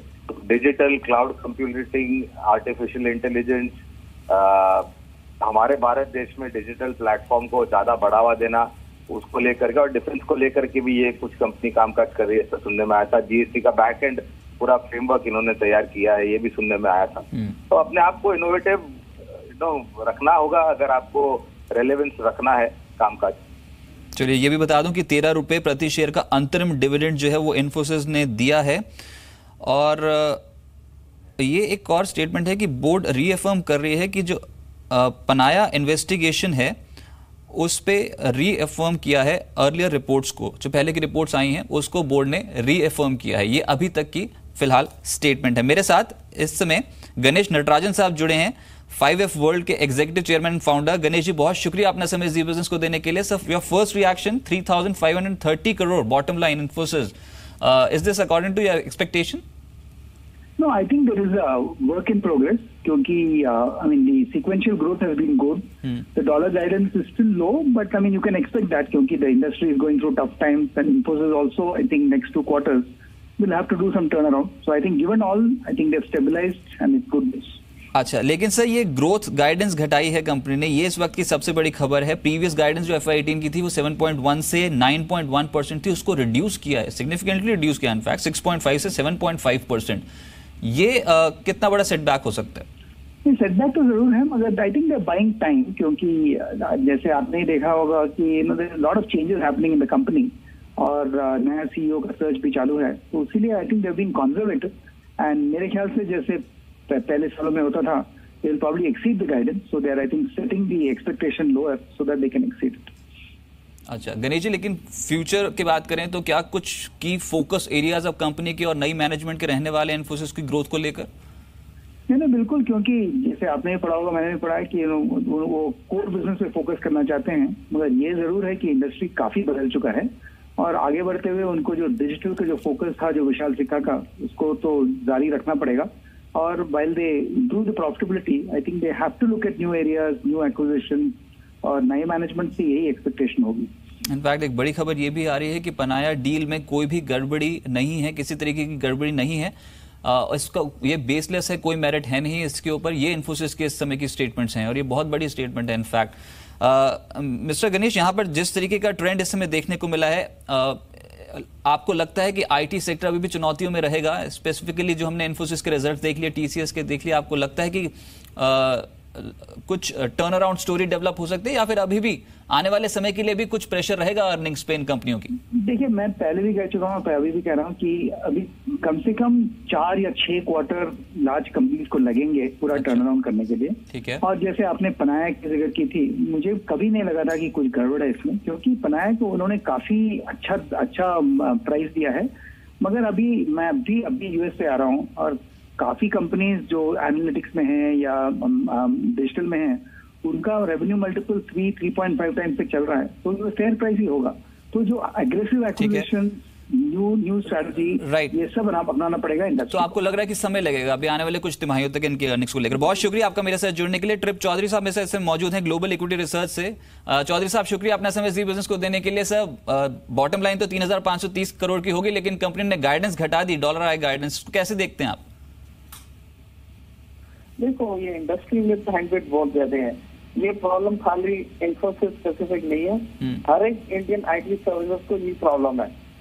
तो ये जो they have to reinvent themselves, इनको सारी अपनी कंपनी फिर से देखना पड़ेगा कैसे इनको एग्जीक्यूट करना है। तो मेरे ख्याल से अभी तो और पेन अहेड है instead of thinking things are going to improve. Industry का जो मोमेंटम है बिल्कुल नहीं है वहाँ पे। अच्छा मिस्टर चौधरी, आप उन कुछ चुनिंदा जानकारों में से थे जिन्होंने समय से पहले बताया था। इनफैक्ट मैं ये समझ पा रहा हूँ कि आपने बहुत पहले ही बता दिया था कि आईटी सेक्टर में मुश्किलों का दौर जो है वो अभी शुरू होने वाला है, और बिल्कुल वैसा भी हुआ। अब क्या आने वाले समय के लिए भी ये इंडस्ट्री दिक्कतों में ही रहेगी? प्रॉब्लम आएगी, आज नहीं तो कल। मिस्टर चौधरी, सुन पा रहे हैं मुझको आप? मिस्टर चौधरी, मेरा सवाल ये था कि आपने ही पहले बताया था कि आईटी सेक्टर का थोड़ा जो दौर है आने वाले समय के लिए वो दिक्कतों भरा रह सकता है, और बिल्कुल वैसा ही हुआ। इंडस्ट्री जूझ रही है अभी, लेकिन जिस तरीके से गाइडेंस पिक्चर अब बार बार इन्फोसिस चेंज कर रहा है और खासतौर से जो अर्निंग्स विजिबिलिटी लैक कर रहा है, आपको लगता है आईटी में दिक्कतें और कंटिन्यू रह सकती हैं? हाँ, क्योंकि ना पहली बात तो ये है कि हर एक इंडियन आईटी सर्विसेज को जिस तरह से वो बिजनेस करते हैं वो चेंज करना पड़ेगा। ये सोचते हैं कि ऑफशोरिंग, आउटसोर्सिंग, प्राइस आर्बिट्राज जो इनका रेसिपी है अगले पिछले 20 साल से कर रहे हैं, वही अगले फॉरवर्ड 20 साल में करेगा नहीं। हर एक चीज चेंज हो चुकी है और ये लोगों ने अपने आप को चेंज नहीं किया, और इसका प्रॉब्लम ये होगा कि जो इंडियन आईटी सर्विसेज की जो प्रॉब्लम है ना, पूरी इंडियन इकोनॉमी को इम्पैक्ट करेगी, क्योंकि इनकी जो एग्जीक्यूटिव्स है ना वो बिल्कुल ही बेवकूफ लोग हैं। इन्होंने कभी नहीं ये सोचा कि इंडस्ट्री चेंज हो रही है, हम भी चेंज करें। इनके सारे एम्प्लॉइज को रीट्रेन करना चाहिए। ये बेवकूफों की तरह जाके शेयर बायबैक कर दिया। आप ये देखिए कि शेयर बायबैक में आपकी कंपनी स्ट्रॉन्ग नहीं होती, आपके एम्प्लॉय स्किलफुल नहीं होते, आप वही पैसा लेके दबा देते हैं, ना ही इन्वेस्टर्स खुश होते हैं, इन्वेस्टर्स की लाइफ चेंज नहीं होती। short-term band-aid kind of solutions लगाते हैं। लेकिन मिस्टर चौधरी, यहाँ पर जब हमने विशाल सिक्का जी के टाइम पे भी देखा था, उन्होंने कहा था कि डिजिटल रेवेन्यूज बढ़ाना और साथ ही ऑटोमेशन पे बहुत ज्यादा फोकस था। लग रहा है कि इन सेगमेंट्स पे फोकस करके अपनी जो ग्रोथ ट्रेजेक्टरी उसको रिवाइव कर लेगी इन्फोसिस, या फिर कोई नई रणनीति नए सिरे से शुरू करना होगा मैनेजमेंट को? अब बेसिकली इनको सारी कंपनी चेंज करनी पड़ेगी, सारा थिंकिंग चेंज करनी पड़ेगी। Basically they should be in the business of exporting capabilities. Exporting of people is over, done, finished. इनको ये समझ नहीं आ रही ग्राहकों की तरह। सर, अभी हम मार्केट में देख पा रहे हैं कि जो छोटी मझौली कंपनियां हैं ना, वो दिग्गजों के मुकाबले ज्यादा रिटर्न्स दे रही हैं। लग रहा है कि जो डोमेस्टिक सेंट्रिक जिनका बिजनेस है वो आउट परफॉर्म कर सकते हैं इस सेक्टर में। नहीं, ये ना आप छोटी छोटी चीजें फोकस पे हो, यहाँ पे तूफान आ रहा है। हाँ, आप बोल रहे हैं कि आईटी सेक्टर ही हो रहा है। ठीक है, तो आपका आउटलुक जो है वो आईटी सेक्टर को लेकर आने वाले समय के लिए थोड़ा बेरिश है। आपको मानते हैं कि कुछ आने वाले तिमाहियों के लिए हो सकता है कि आईटी की दिक्कतें जो है वो और जारी रहें। बहुत शुक्रिया आपका मेरे साथ जुड़ने के लिए और इन्फोसिस के नतीजों में बात करने के लिए। तो इन्फोसिस के जो मुनाफा है वो तो एक्सपेक्टेशन के मुताबिक था। चलिए, इस वक्त की सबसे बड़ी खबर है वो इन्फोसिस ही है और इसी से शुरुआत करनी होगी, क्योंकि जो कंपनी ने रिपोर्ट किए हैं नंबर्स वो इनलाइन विद एक्सपेक्टेशन है। 3,530 करोड़ की बॉटम लाइन जो है वो इन्फोसिस ने दर्ज करी बीती तिमाही में। हम एक्सपेक्ट यही कर रहे थे कि 3500 करोड़ के आसपास की फिगर आएगी, वही हुआ। क्वार्टर बेसिस पे 1.25% के आसपास का जंप है, लेकिन दिक्कत शुरू हो गई। मैनेजमेंट ने जो गाइडेंस घटाई वहां पर, उस मोर्चे पर गाइडेंस दी गई है 6.5 से 7.5% की, और ये डॉलर आय गाइडेंस है जिसको घटा दिया है कंपनी ने। ये कहीं ना कहीं हो सकता है कल स्टॉक प्राइस पे असर डालता हुआ नजर आए। मार्जिन 24.2% है वर्सेस 24.1%, और इसमें कोई ज्यादा फेरबदल है नहीं। और कंपनी का खुद मानना है कि FY18 में जो मार्जिन है वो 23 से 25% के ब्रैकेट में कंपनी रिपोर्ट करेगी। लेकिन सबसे बड़ी जो खबर है वो ये कि FY18 के लिए जो डॉलर सेल्स पहले ग्रोथ प्रेडिक्ट कर रही थी कंपनी, जिसमें उन्होंने कहा था कि 7.1% से 9.1% की ग्रोथ FY18 के लिए दर्ज करेंगे डॉलर रेवेन्यू टर्म्स में, वैसा है नहीं। अब जिस तरीके का डिमांड सिनेरियो है उस हिसाब से अब जो ग्रोथ गाइडेंस है वो है 6.5% से लेकर 7.5% की। और इनफैक्ट जो FY18 की रुपी सेल्स ग्रोथ जो है रुपए टर्म्स में, उसको भी घटा दिया गया है। 3 से 4% अब मान रही कंपनी की वो ग्रोथ देखने को मिल सकती है रुपए आय में, वर्सेस 3 से 5% जो वो एक्सपेक्ट कर रहे थे, यानी कि हायर एंड ब्रैकेट को रिड्यूस किया गया है। तो ये जो शेयर है इसका हो सकता है इम्पैक्ट, ये गाइडेंस पिक्चर जो कंपनी ने पेश किया उसका इम्पैक्ट कल स्टॉक प्राइस पे देखने को मिले। एक और इंपॉर्टेंट स्टेटमेंट इन्फोसिस ने दर्ज किया इस बार, वो है ये कि जो पनाया डील थी जिसके बार बार यहाँ पर बातें हो रही थी, इसके कोई मेरिट्स नहीं है, ये बेसलेस है। ये फिलहाल इस पे जो भी डिसीजंस लिए गए वो ठीक मैनेजमेंट मानती है कि लिए गए थे, और फिलहाल निराधार माना गया है पनाया यहाँ पर जो इन्वेस्टिगेशन हुई थी उसको। कुछ और बारीकियां इस समय मेरे सामने निकल के आ रही हैं, उसमें नॉर्थ अमेरिका की जो सेल्स हैं उसको अगर तिमाही दर तिमाही आप कंपेयर करेंगे तो उसमें 2% का इजाफा दिखाई देगा, और साथ ही साथ फाइनेंशियल सर्विसेज की जो सेल्स है वो 3% की ग्रोथ क्वार्टर बेसिस पे फाइनेंशियल सर्विसेज में यहां पर कंपनी ने रिपोर्ट की है। तो नंबर्स फर्स्ट टेक में देखने में ठीक लग रहे हैं। अगर ये dollar I guidance picture company ने थोड़ी कम ना की होती तो कह सकते थे कि इन लाइन विद एक्सपेक्टेशंस जो है वो कंपनी ने नतीजे पोस्ट किए हैं। अब जिसका इंतजार है और वो अभी तक नहीं हुआ वो है CEO के नाम की घोषणा। हम एक्सपेक्ट कर रहे थे कि वो ये प्रेस रिलीज में ही आ जाएगा, लेकिन अभी तक कोई भी जो बात है वो CEO के नाम को लेकर नहीं सामने निकल के आई है। अगर कोई भी अनाउंसमेंट कंपनी अपनी जो मैनेजमेंट की कमेंट्री होगी, जो प्रेस कॉन्फ्रेंस होगी उसमें कर देती है तो वो एक राहत की बात निकल आएगी, पर बाजार एक्सपेक्ट कर रहा है कि CEO के जो नाम की घोषणा है वो कंपनी जल्द कर सकती है। स्टॉक पे डेफिनेटली असर आता हुआ नजर आएगा। 927 के भाव की क्लोजिंग है आज के सत्र की। अविनाश गोरखशेखर साहब मेरे साथ मौजूद हैं। अविनाश, ये 3,530 करोड़ की फिगर मुनाफे की आपको कैसे लगी, और दूसरा ये जो ग्रोथ गाइडेंस घटा दिए वो कितना सेटबैक हो सकता है इन्फोसिस के लिए? नहीं, मेरे ख्याल से नंबर, प्रॉफिट का नंबर तो मेरे ख्याल से अनुमान के हिसाब से आया है रजत, बट गाइडेंस का जो कट करना है वो मेरे ख्याल से स्टॉक के लिए नेगेटिव होगा, बिकॉज इसका क्लियर मतलब है कि आने वाला जो क्वार्टर है वो काफी चैलेंजिंग रहना चाहिए।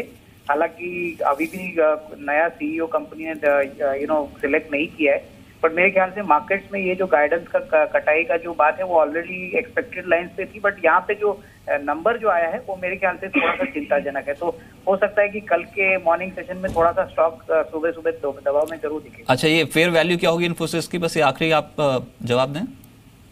मेरे ख्याल से आई थिंक करीबन 900 और 950 के बीच में स्टॉक अगर स्टेबल होता है तो मेरे ख्याल से स्टॉक में कोई ज्यादा गिरावट नहीं आएगी। बट अगर 900 के नीचे अगर गिरता है मेरे ख्याल से around 900 to 950 will be the fair value at least for the near term. Okay बहुत शुक्रिया सर आपका मेरे साथ जुड़ने के लिए, और मार्केट इन्फोसिस कैसे आप रिएक्ट करेगा कल मार्केट्स पे उस पर बात करने के लिए बहुत बहुत शुक्रिया। लेकिन एक इंपॉर्टेंट अर्निंग्स और भी आई थी, एक तो है जी एंटरटेनमेंट, दूसरा एचडीएफसी बैंक। सबसे पहले जी एंटरटेनमेंट हमारी ग्रुप समूह की कंपनी, बहुत स्ट्रॉन्ग सेट ऑफ रिजल्ट जो है वो कंपनी ने डिलीवर किए हैं। रेवेन्यू टर्म्स में 2.7% की ग्रोथ आपको दिखाई दी, 1785 करोड़ सालाना आधार पर 2.7% की ग्रोथ है। लेकिन मुनाफा देखिए 238 करोड़ से सीधा बढ़कर 591 करोड़ की कंपनी ने रिपोर्ट की है। बॉटम लाइन 147% का जोरदार इजाफा, और ये आज स्टॉक प्राइस पे भी रिफ्लेक्ट हुआ। 6.5% की बढ़त स्टॉक प्राइस पे देखने को मिली। एड रेवेन्यूज में 3% की ग्रोथ है, 986.7 करोड़ का आंकड़ा कंपनी ने पोस्ट किया है। और सबसे बड़ी बात है जो घरेलू सब्सक्रिप्शन, घरेलू विज्ञापन, इन सभी में ही इजाफा देखने को मिला है। इनफैक्ट घरेलू जो विज्ञापन रेवेन्यू है उसमें लगभग 10% का इजाफा देखने को मिला। एबिटा मार्जिन 31% पे पहुंच गए सालाना आधार पर, जो 28.8% से बढ़े हैं। और कंपनी ने 2 नए एचडी चैनल्स भी लॉन्च किए हैं बीती तिमाही में। Q2 में स्पोर्ट्स कारोबार बेचने का जो दूसरा चरण है उसको पूरा किया, और number 1 non sports entertainment network बना जी एंटरटेनमेंट। तो ये कुछ बड़े हाइलाइट्स थी जो इन नतीजों में आज स्टॉक को ड्राइव कर रही थी। 6.5% के आसपास की ग्रोथ देखने को मिली। तो ये फिलहाल अर्निंग्स आज जो हाईलाइट पॉइंट थी मार्केट्स के इस समय देखने को मिली। एक और अर्निंग थी एचडीएफसी बैंक। इनफैक्ट ये आज बैंकिंग पे असर डाल सकती थी, लेकिन क्योंकि पीएसयू बैंक्स में खरीदारी थी apart from private sector banks, तो उसमें कोई बहुत बड़ी हलचल थी नहीं एचडीएफसी बैंक में। 4150 करोड़ की फिगर कंपनी ने पोस्ट किया, 20%। ये इन लाइन विद एस्टिमेट्स थी, 20% हम भी एक्सपेक्ट कर रहे थे कि मुनाफा बढ़ेगा। ग्रॉस एनपीए फ्रंट पे कभी भी एचडीएफसी बैंक ने डिसअपॉइंट नहीं किया। आज भी 1.24% से बढ़कर मात्र 1.26% पहुंचा GNPA quarter on quarter basis पे, और नेट एनपीए फिगर तो कम हो गई, 0.43% का आंकड़ा था। एक प्रोविजनिंग का आंकड़ा था, जितना एक्सपेक्टेशन था ड्रॉप का उतना हुआ नहीं, उससे ज्यादा प्रोविजनिंग बैंक ने क्रिएट करी 1476 करोड़। इसका इंपैक्ट था। आज स्टॉक प्राइस पे कुछ बहुत बड़ी हलचल नहीं देखने को मिली थी। नहीं